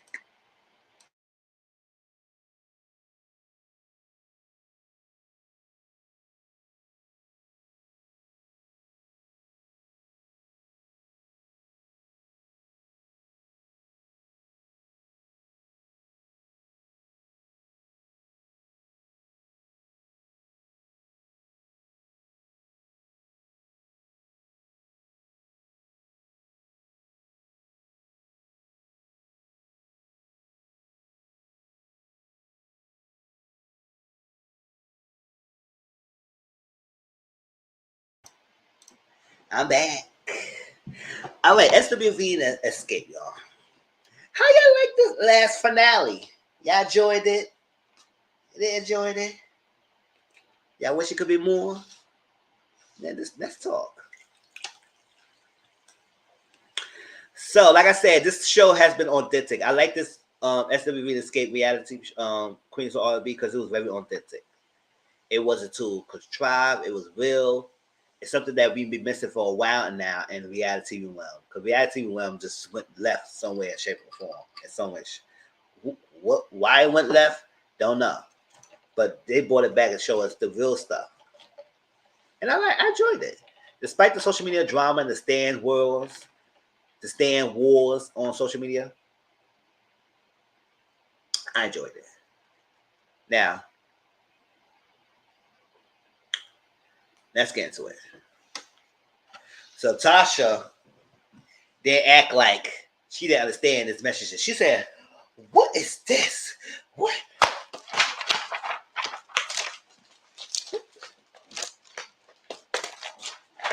What I'm saying? What is this paper? Like I'm seeing in front of me with the words. What is this? Like you mean to tell me this is real? This is legit? You tell me this is real, right? That's what Tasha was doing. She would look mad confused, like it was a foreign object in front of her.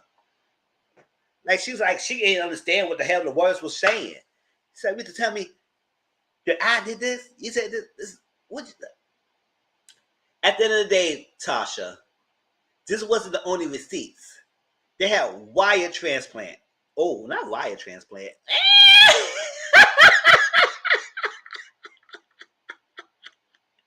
They had a wire transfer of receipts. Oh, Latasha Woodbine is the best. Like I say, Latasha Woodbine, exactly. They had a wire transfer. The receipt of saying full escape and you getting this money. So that's not what's the only receipts they had. They had more. So it showed that it's legit. You was getting a kickback. I'm tired. I'm tired. I'm tired. Not tired. Tired. Tasha acting brand new. Exactly. Acting mad brand new like she don't know nothing. So she called Rocky. Hold up. We ain't gonna play my man like that. We ain't gonna play my man. Hold up.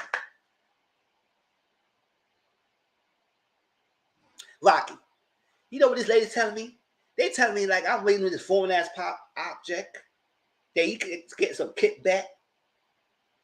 And I don't believe this. That but you don't have to speak for me, Tasha. You have to speak for me, Tasha. I let you know that I got the same text messages, and I gotta let you know this text message on me to my escape. I said, "Oh, really? Really? You don't have to defend me. You don't have to defend me, Tasha, because I know what's up." I was saying, "We'll talk about it." And the Seagrams has hit. Exactly, it's sitting. The way I was yelling at my phone when I saw this, you were not about to sit in my face and gaslight me like that. Exactly. And what the fuck you call Rocky and I asked for? Or you know he call out. Exactly. You gonna know he gonna lie about it.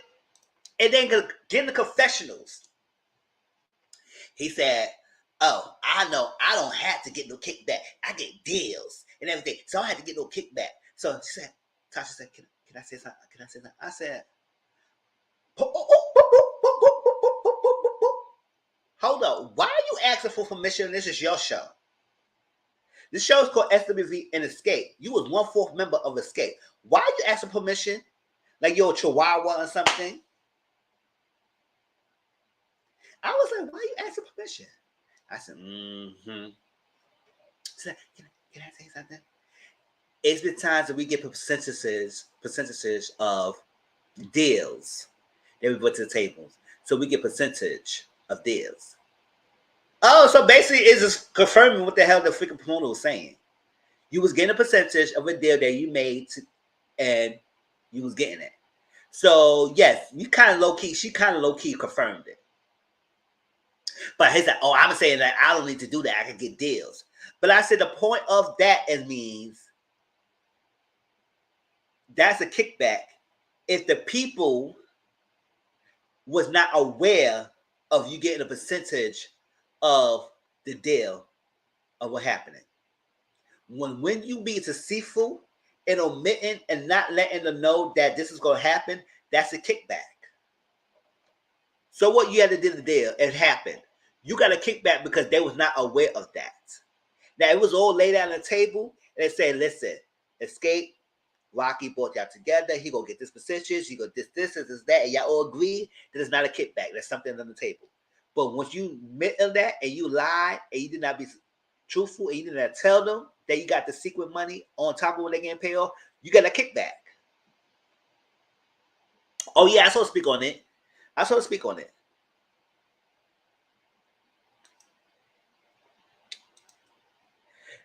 can't explain everything.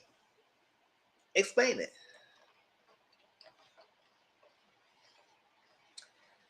And she don't understand why. And I say it's kind of believable because the promoter knew things that only he knew. Nobody else knew that. And they don't understand why you would bring Candy back. Because at the time, Candy just said she wasn't doing Escape anymore. She just said she had an obligation when they were trying to go on a tour and make new music and everything. And she was not trying to do that. And they don't understand why they would ask for another kid to come back when they were making more money. Yes, they're making more money because they was only making split in 3 ways instead of 4 ways. Essentially, I would make more money. And the fact that Tasha don't really like Candy, why the hell you begging her to come back? You knew you was getting that kickback.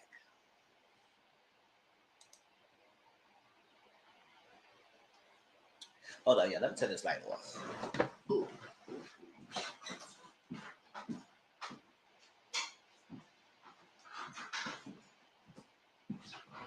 Ain't know what she did after all that said and done. She said, I'm done. I'm out of here. And they gonna call her mom. I said, this is exactly the issue that Tamika had. Every time it's an issue, you call your mom. And y'all want to believe that Tamika's lying. Okay. Tamika's no lie. I think Tamika is woken up and they realize she's not under your thumb anymore. And call mom. Oh, my family's falling apart and they all talk about making money. I said it's a business. It's a business. What are you talking about? Why do I care about your family falling apart? And how that had to relate to what they were talking about? There is a group. Making money is making money. If your family falling apart, what the hell are you talking about? Girl, whatever. Exactly. It's nothing else to talk about. Want me my money. You don't got no my money, you ain't have nothing to say to me.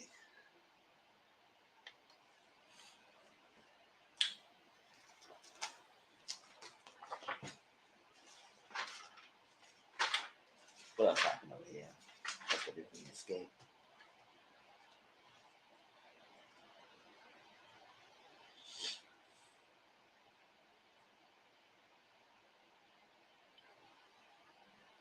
So everybody's packing to go to LA, California. That's what's decided.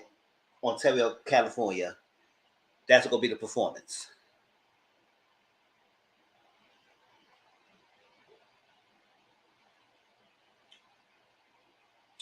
So they said in an episode, even if she gave me the money back, I still want to talk to her.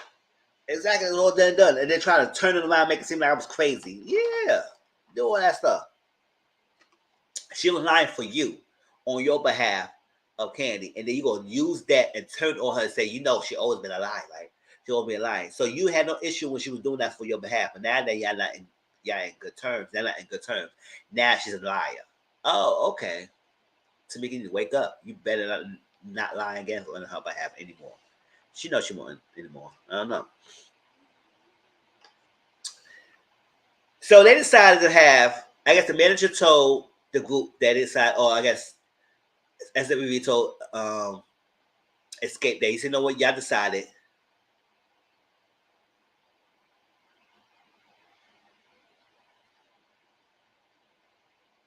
Hollywood USA, and they go to, yeah, that's how I was like, hold up.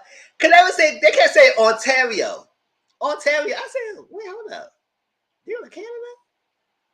Cause that was like, somebody said you go out of the country. And I said, I told him something about Cali. Yeah, because I didn't know it was Ontario, California, in the city in California called Ontario. I didn't go fucking Canada and everything because they said go out of the country. I said, why are you going out of the country and you're in the same states? Like, why? You ain't out of the country, you got out of the state. You cross the state, but you're not going out of the country. Unless they said they go across the country. But I heard out of the country. I ain't hear no across the country. Yeah, that was cute. I said, they were in Canada? Okay, did that make sense? So why they keep saying that? Okay. But they're going to California. And so I guess the manager decided and said, you know what, let's do Weak Understanding and then the last song. Now, the episode, they only ended with Understanding. We didn't even show the joint song at the end. But it was Weak Understanding, the last song. So, if that was it, why the hell did we have this whole big beef last week about what song should end? And none of y'all was providing any solution, any alternatives. We do know Weak is a bigger song than Understanding. We all know that. The numbers ain't lie. We all know that. Even Escape knows that. But when you look at the episode and how they sung the song, Understanding, they get a great production value of the song, of the dynamics of how they sung the song. Weak, to be honest, y'all, even though that song is a stronger song, Coco barely sung this damn song. I'm going to tell you to be real. Y'all might hate me. Y'all want to beat me. Y'all make beat me. But she barely sung this damn song. She's like, ying, ying, ying, and let the mic here. And let the audience sing it. I said, I'm not Coco. You didn't get no different levels of the music, no different things. They just sung, they didn't really sing the song. Coco, you want Weak to be singing, sung the damn song. And yes, we can sing along with you. But it wasn't no arrangement and different dynamics of the song. Now, Understanding, they get a different the production value. But we all know Weak is a better song. But Coco barely sang it. So what can we go for? Mm-mm. That's my opinion. I just feel like She didn't do much of the song to it make me feel like that should be the last song. I think that's what's the problem. Exactly. They has a part issue too, because I said they let business, they let the personal issue feelings affect the business. Kenny was going from the business aspect. Escape was more business. SWV more feelings. But my thing is that SWV, you had the same thing when you was going through with SMP, Salt and Pepper. So this is like your first rodeo of doing this joint co-headlining, and you had the same issue like you was having to Escape. So this is not the first rodeo. It's Escape first rodeo with you. But this SWV, you was in the same scenario before last time. If people had said the last one, they're acting the same thing like the other one. So it's not no freaking new to us. This is my first time seeing it because I didn't see the one that was SMP. Maybe people saw that one. People understand that maybe it was SWV more some issues. Because the same thing happened when they had with the SMP.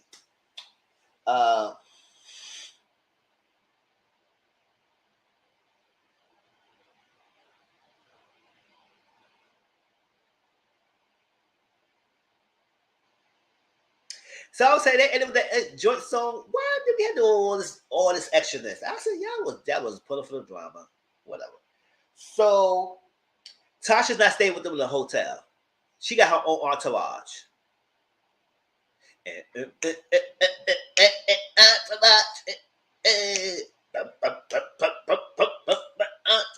She was listening to Omarion. That's what she was doing. She got a whole entourage. She got a chef. She got an assistant. She got a hairstylist, a wardrobe, a videographer, all that stuff. I said, who are these Groupon employees you got hired? Girl, I don't know what the hell you got them from. Because I don't understand why you need all those people. For what? Walking in there like you was grandstanding like you was the big boss and everybody's under you. Girl, you was doing nothing. And somebody can tell me what the hell the girl was, what she was combing for. What she was combing your hair for. So you got a hairstylist to comb your damn hair? We see this scene, she was doing this. I said, why is she fucking combing your hair? What the hell we need that for? She wasn't doing nothing. Your hair stayed the same.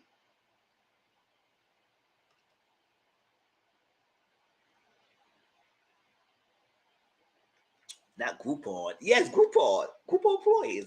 I understand why she need the entourage. Chill. Walking in there like she's Deboing and everything. Yes, I'm that B. I'm that B. Yes, I'm that girl. I said, okay, girl.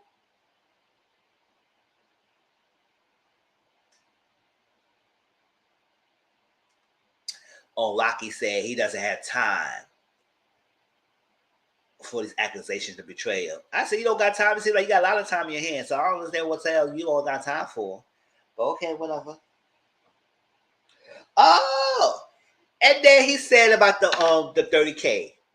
I said, you can say y'all the world's dumbest criminals ever. He up here saying, oh, I don't know how we ain't take no money because I don't know how I'm gonna have a bank account. First of all, he said he never had a bank account. I said, lie.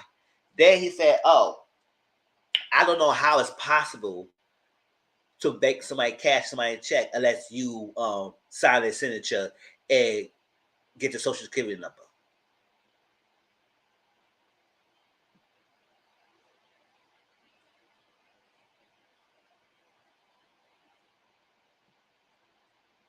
Oh. You don't know how it's possible, but you just list the possibilities. You didn't know how it's possible, but you list the possibilities. Okay. And it makes sense because Tamika showed the receipts of how that's possible.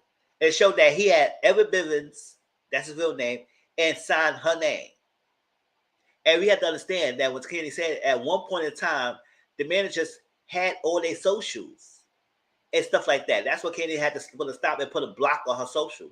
And that every time Manny comes, she works on it herself. At the time, the manager had all their information. So it's possible. At one point, he was their manager. It was possible for him to have got Tamika social because he had access to that and signed her name and deposit it in your account.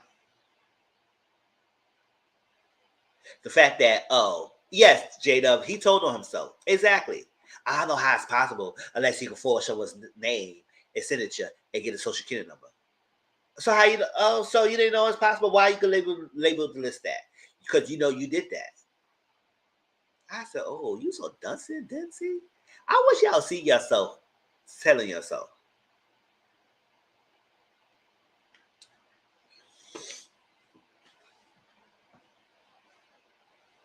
So he would tell Tasha, your career don't start and end with the group. I said, lie, you don't tell.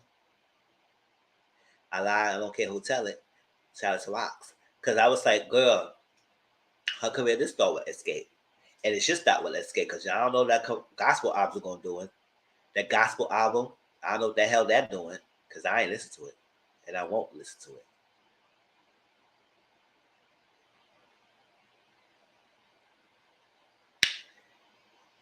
Because some people, they say it's not that bad, but it ain't that great either.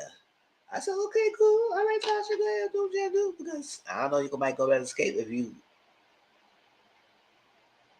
The fact that this kickback happened, you know damn well you come back and let's go, let's say something gets settled. Yeah.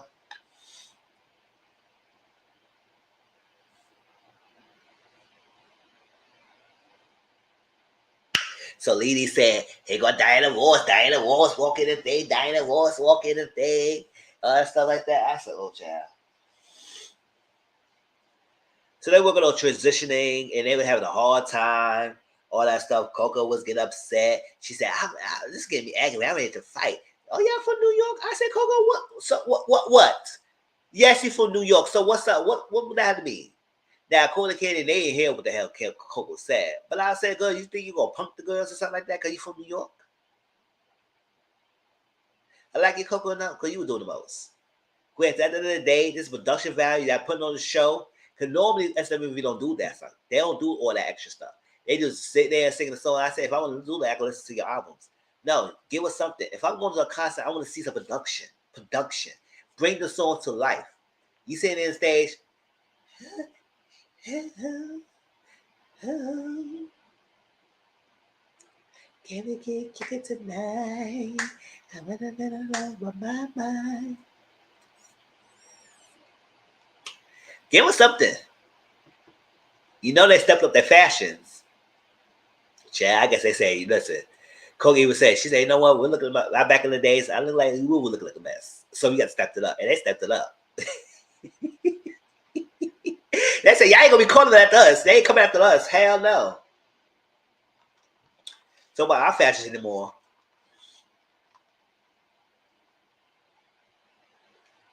But they just stand there and sing. And I say, that's cute and all. And I don't see how to support them. But I would say, no, I need to see the production. Shh, do a lot of stuff. The dances, the thing, the visuals, and the lights, and all that stuff. Like, you need to get stage values. Bring up the life. Bring the songs up to life. Bring the songs to life. That's what they say. So she want to fight. Don Juan said something was corny. She said, who said it was corny? Shut up. All that stuff. And I said, oh, child. Now, they were trying to sing Live in the Vein together. Coco was going to sing Live in the Vein. And you could tell because she barely was singing it when they would sing together on the stage. She was like, I said, oh, that's tacky. Go sing the song. And I first of all, hold up. Why Coco so against singing gospel? Correct me if I'm wrong, y'all. Y'all probably know more than me. When she was solo, did she wanted to sing gospel songs? Or at least somewhat in that degree?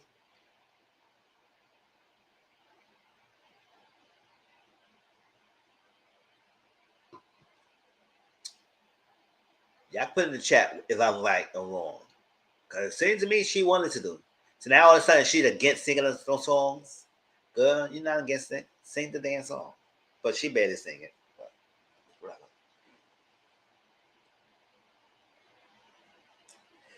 So Katie told her this is the last time they perform it as a 4. Because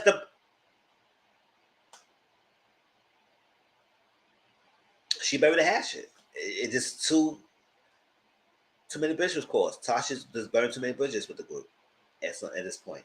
So it's gonna be a last time. So Tamika want to talk to Tasha.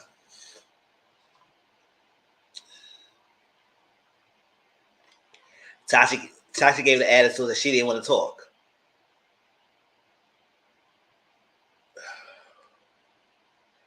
That last thing aggravated because Tasha made it like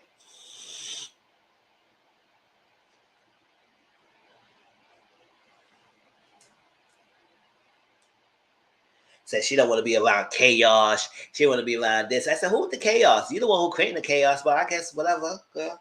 So she said, this is not the sister I love. She said, maybe this is me. I said, see, Tamika, that's probably was her all this long time. You just probably never saw it. Maybe the Tasha you see right now, it's always been the Tasha you probably ignored because you wanted your family approval so bad. She said, this is not the sister I love. She said, this is maybe it's me. I said, yeah, that's her. She been like this all the time. You just not realizing it. Child.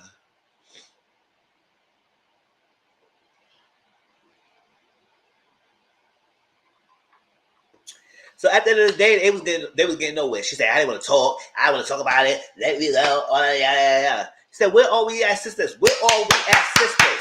There, right there. There, right there. I said, what are we pointing at? To put the cameras? So you just saying this for show? Okay. Mm-hmm.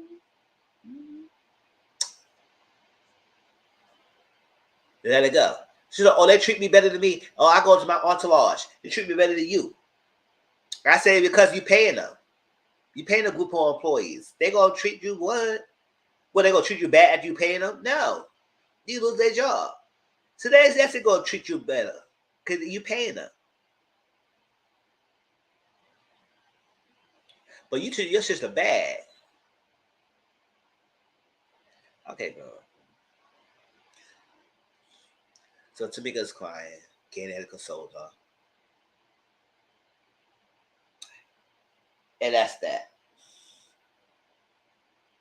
Escape going on tour. Escape is on tour right now. SWV is going on tour with Jodeci. Are you gonna support that? Are you gonna watch SWV and Jodeci go on tour if they're gonna be your city?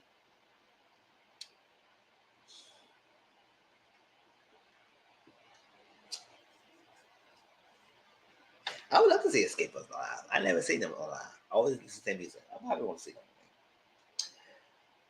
Week went triple platinum, and then So Into You and Right Here, I think, with platinum. I said, okay, congratulations, SWV. All right, go ahead with your songs. And they said, will you do it again? Most of them said they would do it again. I don't think it wasn't bad, y'all. It was like if y'all let your egos go and let business talk, and y'all could have got it together, y'all would do it again. That Kenny said, Coco said, I'm surprised Kenny said she'll do it again. I said, why wouldn't she? It wasn't personal, it was mostly business. I think Jodeci and SWV are a way better matchup than Escape. Okay. Now, we know about how Jodeci is right now, the health problems and everything, and he going to put a show, put a perform. They're going to be able to perform, y'all. Let's be for real, for real. Because we know, who was it? I think, what's his name? JoJo is having health issues, or it was Casey? I don't know which one. Can they be able to perform? Because I remember last time they had to sit him down and fan him while he performing. I said, oh, what we got to do all that? So they're going to go on tour. I'm hoping they be good. And I know Escape on the tour with Drew Hill and everything. I said, Drew Hill got all these new members. What's going on here? But that's SWV Escape, y'all. Anything I missed? Anything last little thoughts about it? That was a finale, y'all. That's a finale. All right, we got one more. And then we're going to end this live.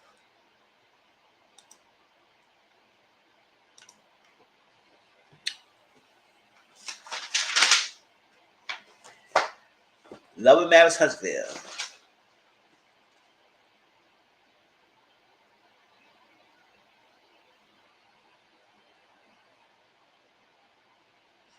The series solidified why I respect and adore SWV. It is great to live my childhood. You know what? Yes. It's great to live both groups. Because I'll say at the end of the day, they both are good. And I like that. Now, I did go back to my Apple Music and download a little bit more SWV songs and music. I listened to all 5 albums to see what I like. And to be honest, it's some good songs. Like one of my favorite SWV songs right now, it's not one of the hit singles called Keep You Home. Chad, I love that song. That was great. When she said, oh, oh, oh, oh, oh, oh. I was like, okay, you better sing it, Coco. And then my favorite Escape song right now, that's not a single. It's called Hard to Say Goodbye. I wish they should perform that song live.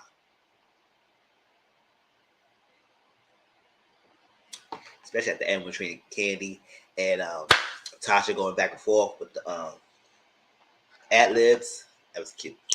But all right, Love Marriage Huntsville. The show is back, y'all. Oh, did I take any notes? I don't know if I did.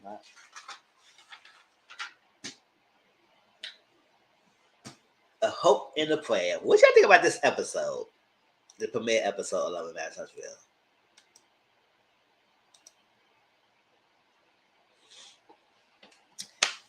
Yeah, I enjoyed it. Somebody else said that I watched the show. Y'all look at my review. But here we go. Like I said, there's a lot going on. I shared the interview that Melody did with Ola in the first panel. So you'll get an insight of things going on. Watch that. And it brings some perspective for some things. But yeah, I got some things to say. Let's go on here. Melody went to see Hotbox and Kimmy. Y'all know who Hotbox is. Y'all know who nickname I gave him that. Y'all don't know. Put it down in the comment section for people who watch me new. Who will know who the hell Hotbox is.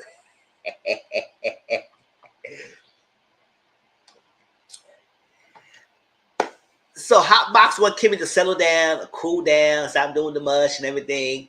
And because Kimmy want to celebrate, she may pass her first milestone. The fact that they did a PET scan and they found nothing as thing, but she still had to go to surgery and she still got a radiation. But the first milestone passed, so she had nothing. So it's good. So she want to celebrate. Now, Maurice, Hotbox is Maurice. That's his name. Hotbox was like, nah, I don't think you should celebrate. I don't think it is because it's too much. I said, Mel suggested to plan it. So Kimmy don't have to do it much for her. And I say, no, that's good.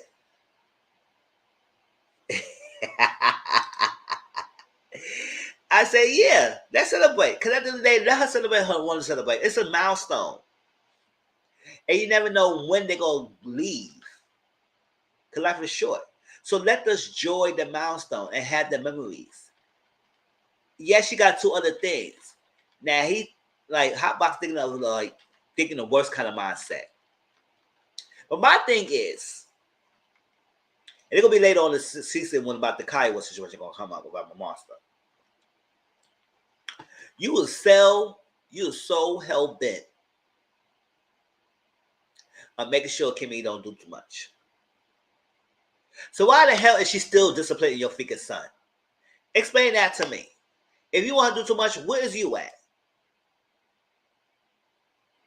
I don't care. I speak great English. Where are you? Where are you? Why is she still disciplining your son? It putting a heavy burden on her. But yeah, you're concerned about her health. If you're concerned, you should be doing all that. You should be on Monster like you're supposed to be on Monster. She ain't supposed to be doing this. So, whatever. I understand his wanting to Kimmy to slow down and not do that. But at the end of the day, let her celebrate. This is what she needs. She needs that moment. She needs to be around her family who support her and give her energy and that she needs to move on to the next step of her process, which I think is surgery. So go ahead and do it. And let her live. And then he realized afterwards, he said, you know what? She needed this. She needed it. I said, duh, you think?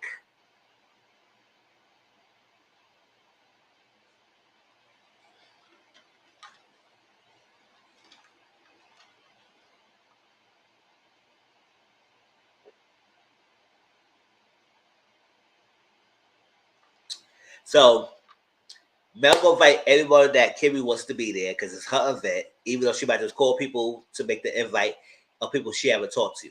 Now, keep in mind, y'all, I want y'all to remember this. A lot of the cast members in this episode said that many of them have not spoken to each other since the reunion until they start taping again. Keep in mind I said that. Many of them, out their mouths, Kimmy, Stormy, Mel, Tisha, all of them said they haven't spoken to each other since the reunion. I want y'all to remember that because I'm going to bring that up later on.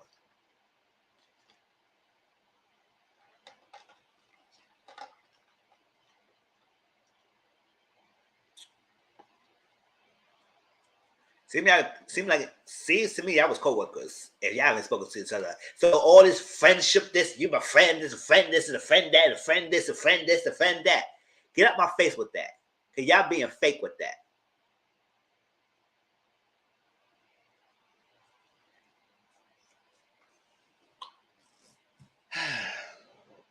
Martell was doing facial, whatever he was doing. And then his mom came. Oh.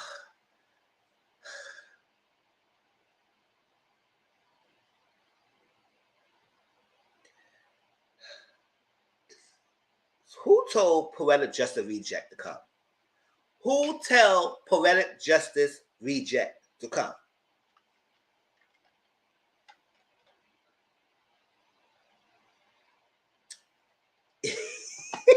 I know you said, who the hell is Poetic Justice Reject? Yeah, I know. It's Martell's mother.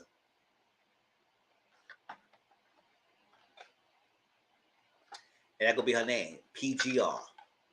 Not PJ. PJR. PJR. Poetic Justice Reject. PJR came and she sat talking to Martell.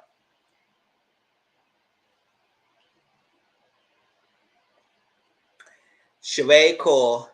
I cannot with you. Yes, PJR. Poetic Justice Reject. And y'all know what I call her that? Because her braids. Get out of her face. So Sheree called them while she's in Portugal, because that's the time they film it. So at some way, shape, or form, the trip they're going to Portugal, she called Martell, right? So they was talking. They said, "Hey, Martell, how you doing? What's going on?" He was talking all stuff like that. He said, "When you come down here?"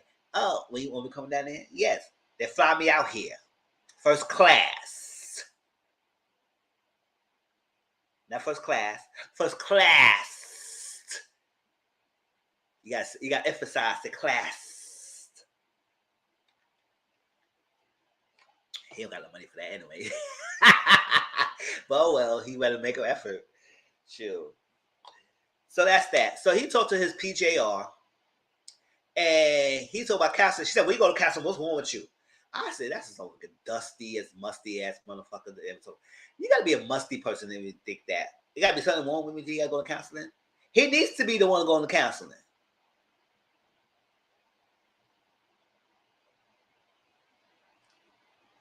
It don't have to be nothing wrong with you. It had to be you need to give guidance and help how to navigate and move forward in your life. And he needed it. And you know he had a new therapist because I know what the hell. Maybe he didn't want Dr. Francis anymore because Dr. Francis is too real for him.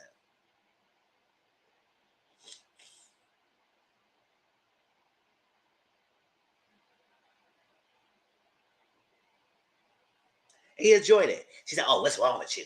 What's wrong with you? Why you need counseling?" That's the freaking mindset that you have that a lot of men don't go to counseling now.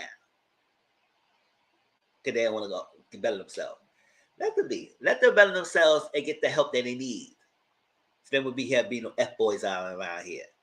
And they allow them to go more in counseling, they probably be more in tune to their emotions and stuff like that. But yeah, boys are easy.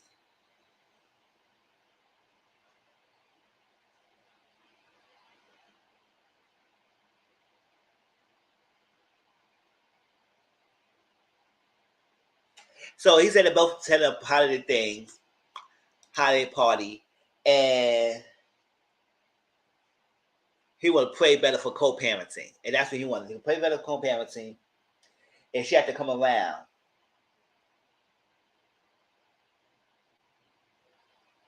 And she said, oh, she didn't stop talking bad about her dad in front of the kids and stuff like that. Is she doing that? Or what? I understand that, yeah, you should be talking bad about your parents or something in front of the other ones. But at the end of the day, she don't need to be doing anything. They gonna go up and see what the hell all daddy's doing in their own damn self. They probably already know what's going on here too, especially the two oldest ones. What was it? Tank and Mariah. Those are the oldest ones, y'all, right?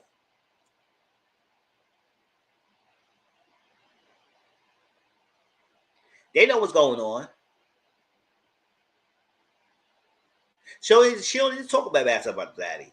The daddy's doing much of all on himself. All on himself. All on his own. He doing all that stuff on his own. So he don't need to talk about bad about y'all. She don't need to talk bad about him at all. So it's missing with that. But why are you not telling your daddy your actions affecting your family right now? But no, PJR want to be down with the cool kids. She need to be down and go to the stylist to get something better hairstyle with that. Ugh.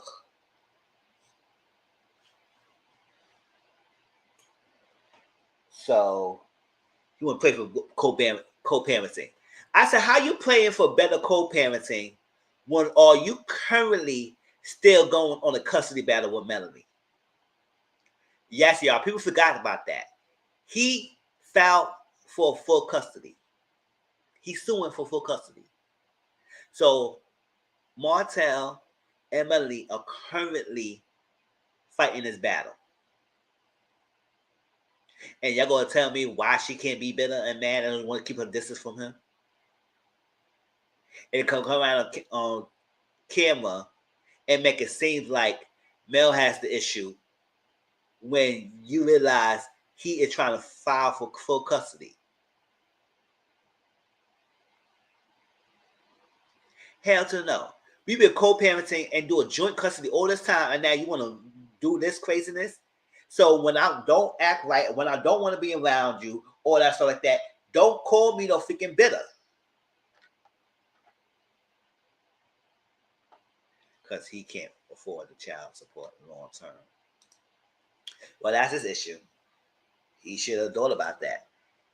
Y'all got joint custody. Let it be. Don't change anything we y'all have already put in place. Don't change it. But no. So we know Stormy and Courtney are full-time cast members now. So we're going to see more of Stormy. Oh, Melanie explains how Stormy and her met.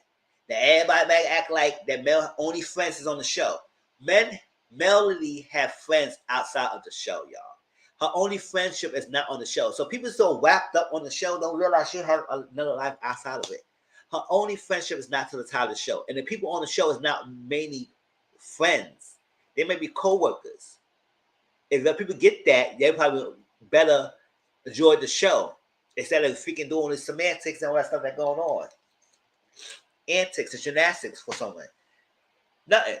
If they all said they haven't talked to each other since the reunion, y'all all co-workers. Because y'all not being friends like that. And if y'all are friends, doesn't mean that y'all always talk on the phone all the damn time. Y'all don't. We all grown adults. When you're grown and you got busy lives, you don't always talk on the phone all the damn time. You don't have the time. And if you do, I guess you got to evaluate your life as an adult. We have all the time when we was teenagers and young 20s. But when you start getting responsibilities, you don't have all the time.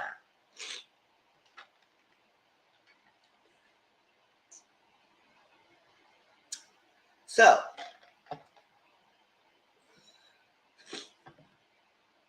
we still gonna hold on when everybody say they haven't spoken to her. We're gonna talk about that Mel and Stormy thing.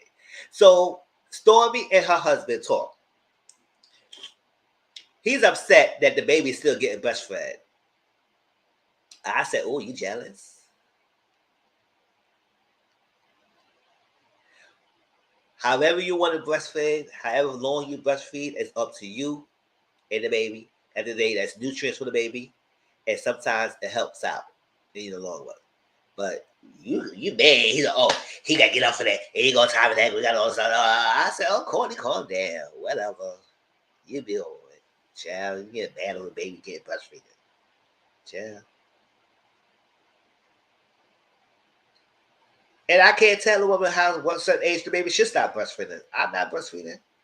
So I ain't gonna, I'm gonna tell you what you can't and can't do. Child, leave that alone. I said, hey, listen, you healthy, baby healthy. Let's do what I gotta say. So he was mad about that. And then they talk about she wanna have more kids. Now, this is what got me upset with him. Because she want more kids. And first he said, you know what, I don't want more kids because he said the way how you were before, you almost lost your life giving birth to our son, so I don't want to go through that again. I said, you know what, I understand. I was here for him when he said that. I said, you know what, I understand you. That's understandable. So I told her this. She said, okay, what about if I don't have to carry? Do a good surrogacy. He said, oh, no, I don't want nobody raising my child. I said, it's not about raising your child. Y'all will be raising the child. And it's that they will carry her egg, your sperm. You have to learn about that, right? You don't learn about that? Go to school and learn about that. Something, okay? So it's your child. Oh, I'm in the bike carry. So she said, okay.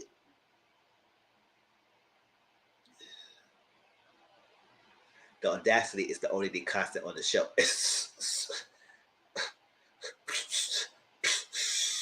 Seriously. So he said, no, I don't want that. I don't want that. So I said, he don't want no surrogacy because it's not be his DNA. I said, yes, it's still going to be your DNA. You don't know what surrogacy is? Okay. He don't want no adoption. He don't want no surrogacy. It's like he don't want no kids at all. He was giving different explanations and keep changing the goalposts of not having children. So you don't want no kids at all, basically.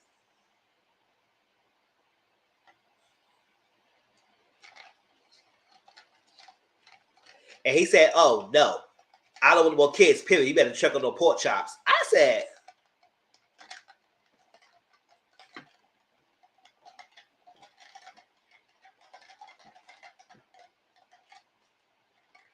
let that pork chop burn. You'll be starving up in here. Telling me, you don't want no more kids. Check the pork chops. End the conversation. End the conversation.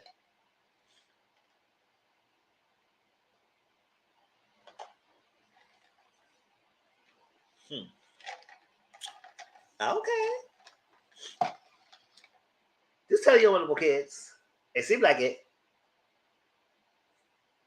Because the fact that he gave different explanations and why he don't want it, that means he don't want no kids anymore. Okay. And I said, oh, child, Stormy, I don't know. Now, granted, correct me if I'm wrong, y'all.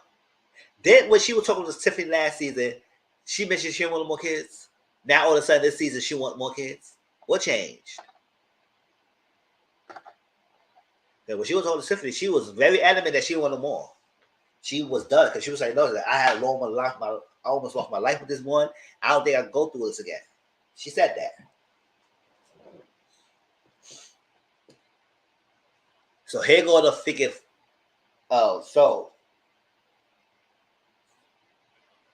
Betty was talking to the kids about Xmas gifts, what they want for Christmas. They wrote their list down. They was drinking hot chocolate, wrote their list down, and going whatever do. So she had to start making calls on a trap phone. Yeah, she got that flip phone. You got flip. That's a voice for people to get her real number. And she explained the reason why she hasn't really give people her number in a thing. So just wait for that.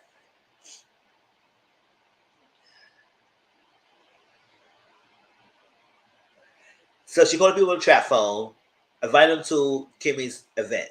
A lot of them say, yes, I'm going to be there. I'm going to be there. I'll be there. Now, Tisha, she took a while to respond because she was like, oh, I understand. She haven't talked to me. I said, yeah, whatever. She still called you to invite to the event. You still showed up, right? Whatever. So they all talking. Now, when she got to motel, he was so figure trainer. They did all that. Now, he was so surprised that she called him because they haven't spoken for a while.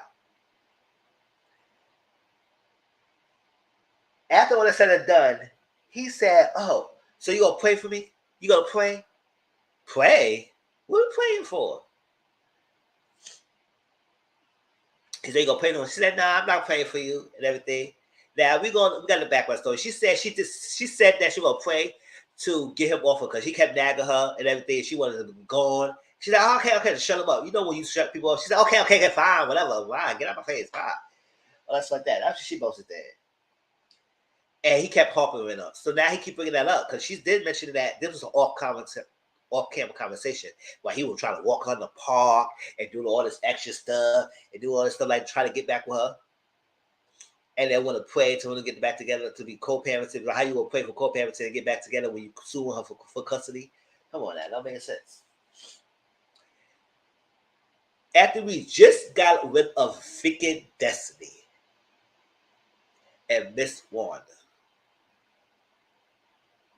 here we go again, replicating the same storyline with Miss Betty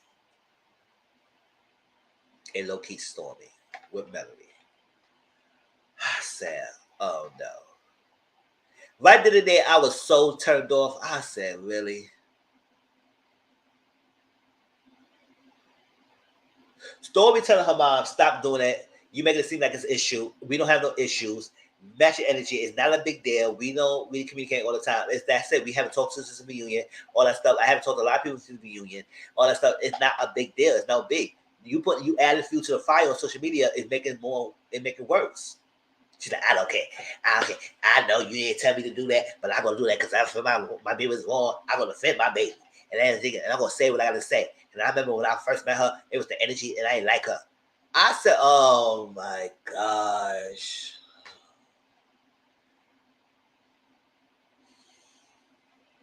Tell you now, y'all, I ain't gonna be here for no Miss Betty either. I'm not gonna be here for her. I'm not gonna be here for her at all. I was done for Miss Wanda, and I'm gonna probably definitely be done with Miss Betty. Because she's doing the most already on social media right now. Going off the back and forth, come back to Melanie, all that stuff like that. And Melanie said in an interview, she already dealt with another situation with that with the mama. She's not going through that same thing. So now that she know that all the evidence that's coming showing forth about what's going on social media now, she is taking a step back. Now, it's alleged that Stormy knows coleslaw and all that stuff and who she hanging out with and all that yada yada yada. So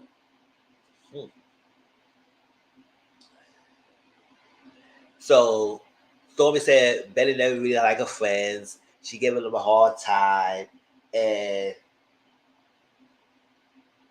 Betty said she would never apologize. I didn't like her energy, and Stormy said I haven't talked to her since, and said the friends is not consistent, and all that stuff. I said, okay, yeah.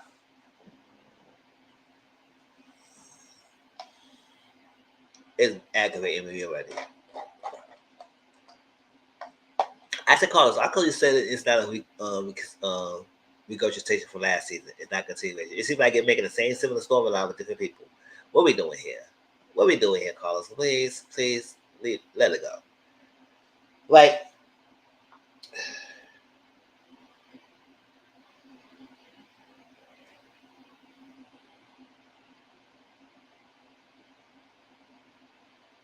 oh, so this is Kimmy's birthday Kimmy celebration party. Everybody did had to wear some form of pink. Some people came with black with pink on. Some people came with all pink on. Some people came with yeah. Now, Tisha came with red and pink on. I said, okay, Tisha. Okay. So you had to have some form of pink on your figure outfit.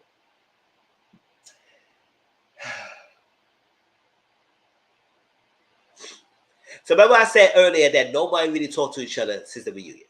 That's what Stormy said. That's what Mel said. That's a lot of Tisha said.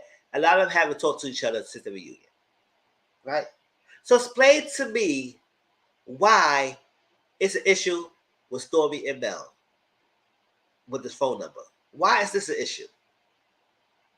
If y'all all had never really spoke to each other, why is this an issue in this season?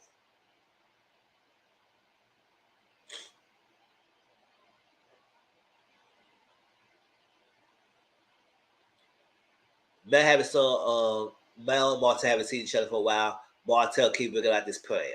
Keep bringing up this prayer. And she was like, oh my gosh, stop with this prayer. Like, really, man. You be very, he been persistent with this prayer. Stop it. Ooh. So, here's the date between this Stormy and Mel. Stormy said she kept reaching out to freaking Mel on the number she has. And she realized she was not getting a response.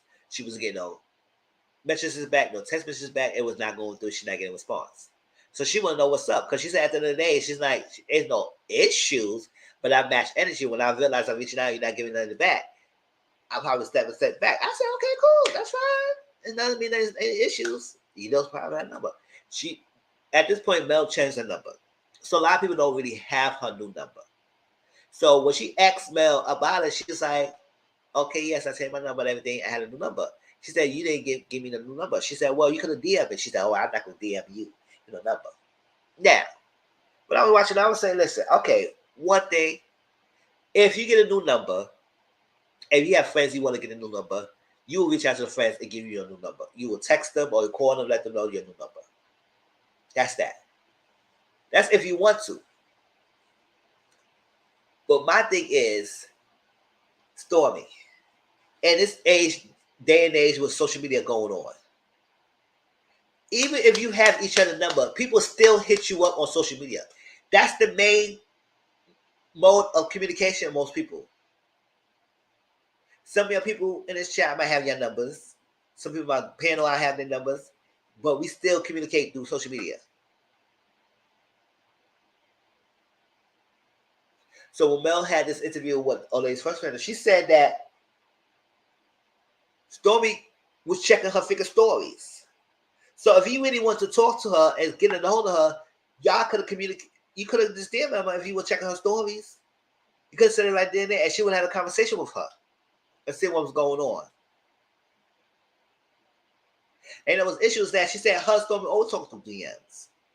So it was no big deal, or why she making a big deal now when cameras involved, that it's an issue. Because I know everybody said, oh, well, here we go again. Why she was Mel do that? Mel's a bad fan. She should have given the number and all that that. Why she had to hit the DM? I said, y'all to understand what the hell they were saying. It's a context. She said that if you always been communicating, if you want to reach out to me, you could at least hit me up and DM because we always been DMing each other. You look at my stories, you follow me, so it's not like you wasn't on social media. So you could have hit me up. You have a conversation. Now, if you didn't want to do all that, that's fine, but don't make it a big deal as a beef. She said, no, I don't have no issue. It's no beef. And just because we don't talk to each other all the time, we don't have no beef. Listen, y'all, we're all adults here. Some of them have kids. They have jobs. Man, who is talking to their friends all the damn time? It doesn't mean that you have issues with your friends. Some of y'all might have good best friends you're talking to every day. But y'all might like go for a week or two not talking, and then y'all come back on the phone, y'all talk like like no time was passed. Like nothing. Like it was nothing. I have a best friend right now.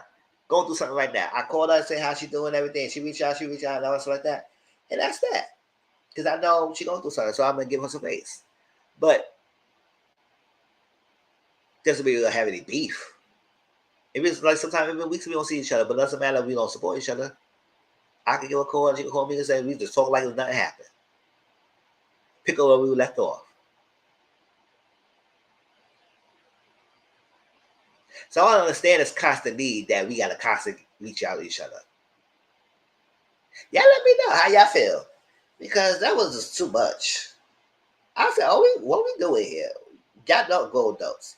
Now, Mel said in an interview, is that's what she don't understand why it was an issue, because they always communicated with DMs. That was even when they had each other phone numbers, they was always on DMs. So I don't know what makes it different now. Whatever. And she said she barely gave anybody her new number because she trying to distance herself. Everything's happening, y'all. the show, the narcissistic guy, invasion of privacy, the hack of her phone. All this stuff is hitting heavy, and she needs to break. So when she take a step back from the people, she dissing herself, and she don't want to be associated with anyone, or at least be so cool, buddy with you, with someone who's associated with someone who reminds her of the ex and everything. Anybody who had a connection with Martell and everything, she dissing herself. Doesn't mean that she have an issue. She just dissing herself, and that's what she chose to keep her peace. So when everybody trying to act like how Mel Destiny don't get in that, and Destiny understand what's the issue, it's like she telling you over time. It's that you buddy with him.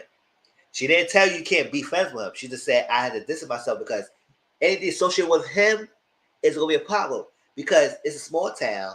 You all know each other. Things go around. Anything come around. He could constantly keep coming after me. It's so much going on. And now that this extra stuff coming on with Stormy and all that stuff like that, I don't know. I ain't listening to all the social media. Y'all gonna tell me that.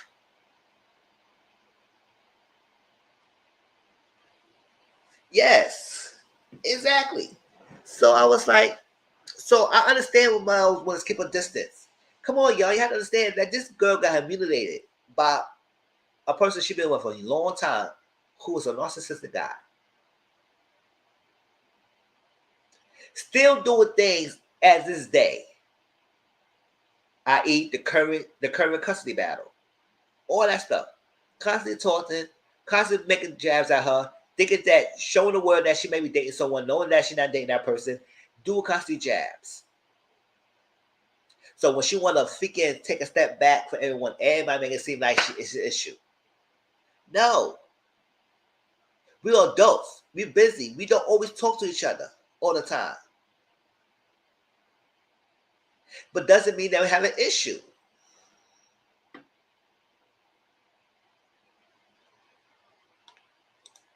I can never understand why any of these women think they are truly friends when they only around each other for the sake of the check. Exactly. They're like co-workers. I can see if they're friends, they talk outside of the show, but otherwise they're just co-workers. Exactly. And that's what seems to me. Because when most of them said that they haven't spoken to each other since the reunion, that explains all I need to know. So why the hell is it an issue? Y'all all basically said that. And y'all go on those. Doesn't mean it's an issue of beef. So don't make it seem like, oh, because Mel doing that, she's the only bad one. No, y'all all did the same thing. So get out of our faces. And now they're going to sit here and act like y'all talk to someone every day. When you're a teenager and you have all the time in the hand when you have no responsibilities, then I want to say, what the hell is wrong with you? You don't got nothing else to do but go to school and go home. So why can't you call? Talk. You don't got nothing else going on? When you're a teenager and everything, that's what's like sometimes it tells people to cultivate your friendship early on and build that lasting friendship when you're younger. So when you get older, you have that solid foundations of people. Because when you get older, sometimes build a friendship, it takes too much work because you got so much going on. So that's what sometimes people like, if all my friends I have already established, is already established. Any new people who try to be my friend, it could maybe be a little associate type of thing. But we ain't not effort. Because listen, come on, it's too much. Especially from who want to suck all your energy for no apparent reason. I'm kind of participating. I kind of going on and on, y'all. Pontification, y'all. Any last thoughts on Love and Marriage Huntsville? Anything I missed up on? Because there was not much going on this episode. Oh yeah, Kiki's full time, y'all. Kiki full time. Teacher cousin, she full time as well. I said, okay, now Kiki get a full time status. All right. But we're gonna continue on this freaking season. I can't wait to see the sit down between Tiffany and Sheree. I can't wait to see what's going on. After the fact that Martell and Marceau gonna confront Tiffany. I can't wait till Louis check Martell and Marceau about coming to his wife without coming to him. I can't wait to see all of that. I can't wait. Y'all. But yes, I know this is a Friday night and Saturday morning and everything. Hope y'all enjoy my live. Don't forget, I will do my Power Review live on Sunday at 10 o'clock Eastern. It will be last week's episode and this week's episode on 4 o'clock p.m. Eastern on Sunday. We're going to talk about Love is Blind. So if you did not watch it, please watch it. So please do so. If you want to skip the parts, watch it from episode 4 and then beyond. And we're going to start the conversation from that. Because the conversation going to start from that. I might put piece of what happened on the parts in the review. But it's going to be discussion. So come be free to discuss. We're going to be discussing in any order, how you want. The people, everything I get to the people, or stuff like that. So don't forget about that. Love Matters Huntsville, put a ring on it, and Secret Brother Husband reviews will probably be up on Monday. I might do 3 pre-recorded videos, or I might do put a ring on it and Love Matters Huntsville in one video, and put Secret Brother Husband in a different video and put it up there. So get back on track. And then the following Monday we'll get back on track where I have some of the reviews on Sunday. All right. I appreciate y'all coming through with everything. Last minute, don't forget. Next month, when Lancer Housewives and Summer's House Martha Vineyard is coming out, it will be a joint review between me and Auntie Momo on Mondays. So stay tuned for us. Make sure you subscribe to both our channels and follow us too, because we will be doing weekly reviews of those 2 episodes together. Because they're all black cast, so I really love it. We love it here. So. Love you too, Jada. Love all of y'all. Love you, Brittany, JW, CM, and anybody in the bushes who be watching me. Appreciate y'all coming through. Everything. Don't forget, I see y'all on Sunday. Tomorrow, Saturday today, I will watch Power, and then I'll watch the last episode of Love is Blind. So when I come home, we're going to watch those 2 episodes. So I wish you have a good night. Enjoy your weekend. Be safe. And I'll see y'all later. Peace out.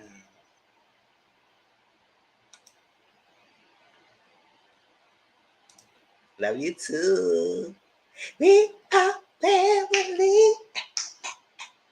I got all my peoples with me. We are family. Gather everybody and sing. Yeah, yeah. Let me stop. I love it. You know why sequence and stuff is kicking in, y'all. It probably already kicked in. All right, love y'all. Have a good night. Period. Yeah. Don't play with it. All right, y'all. Good night.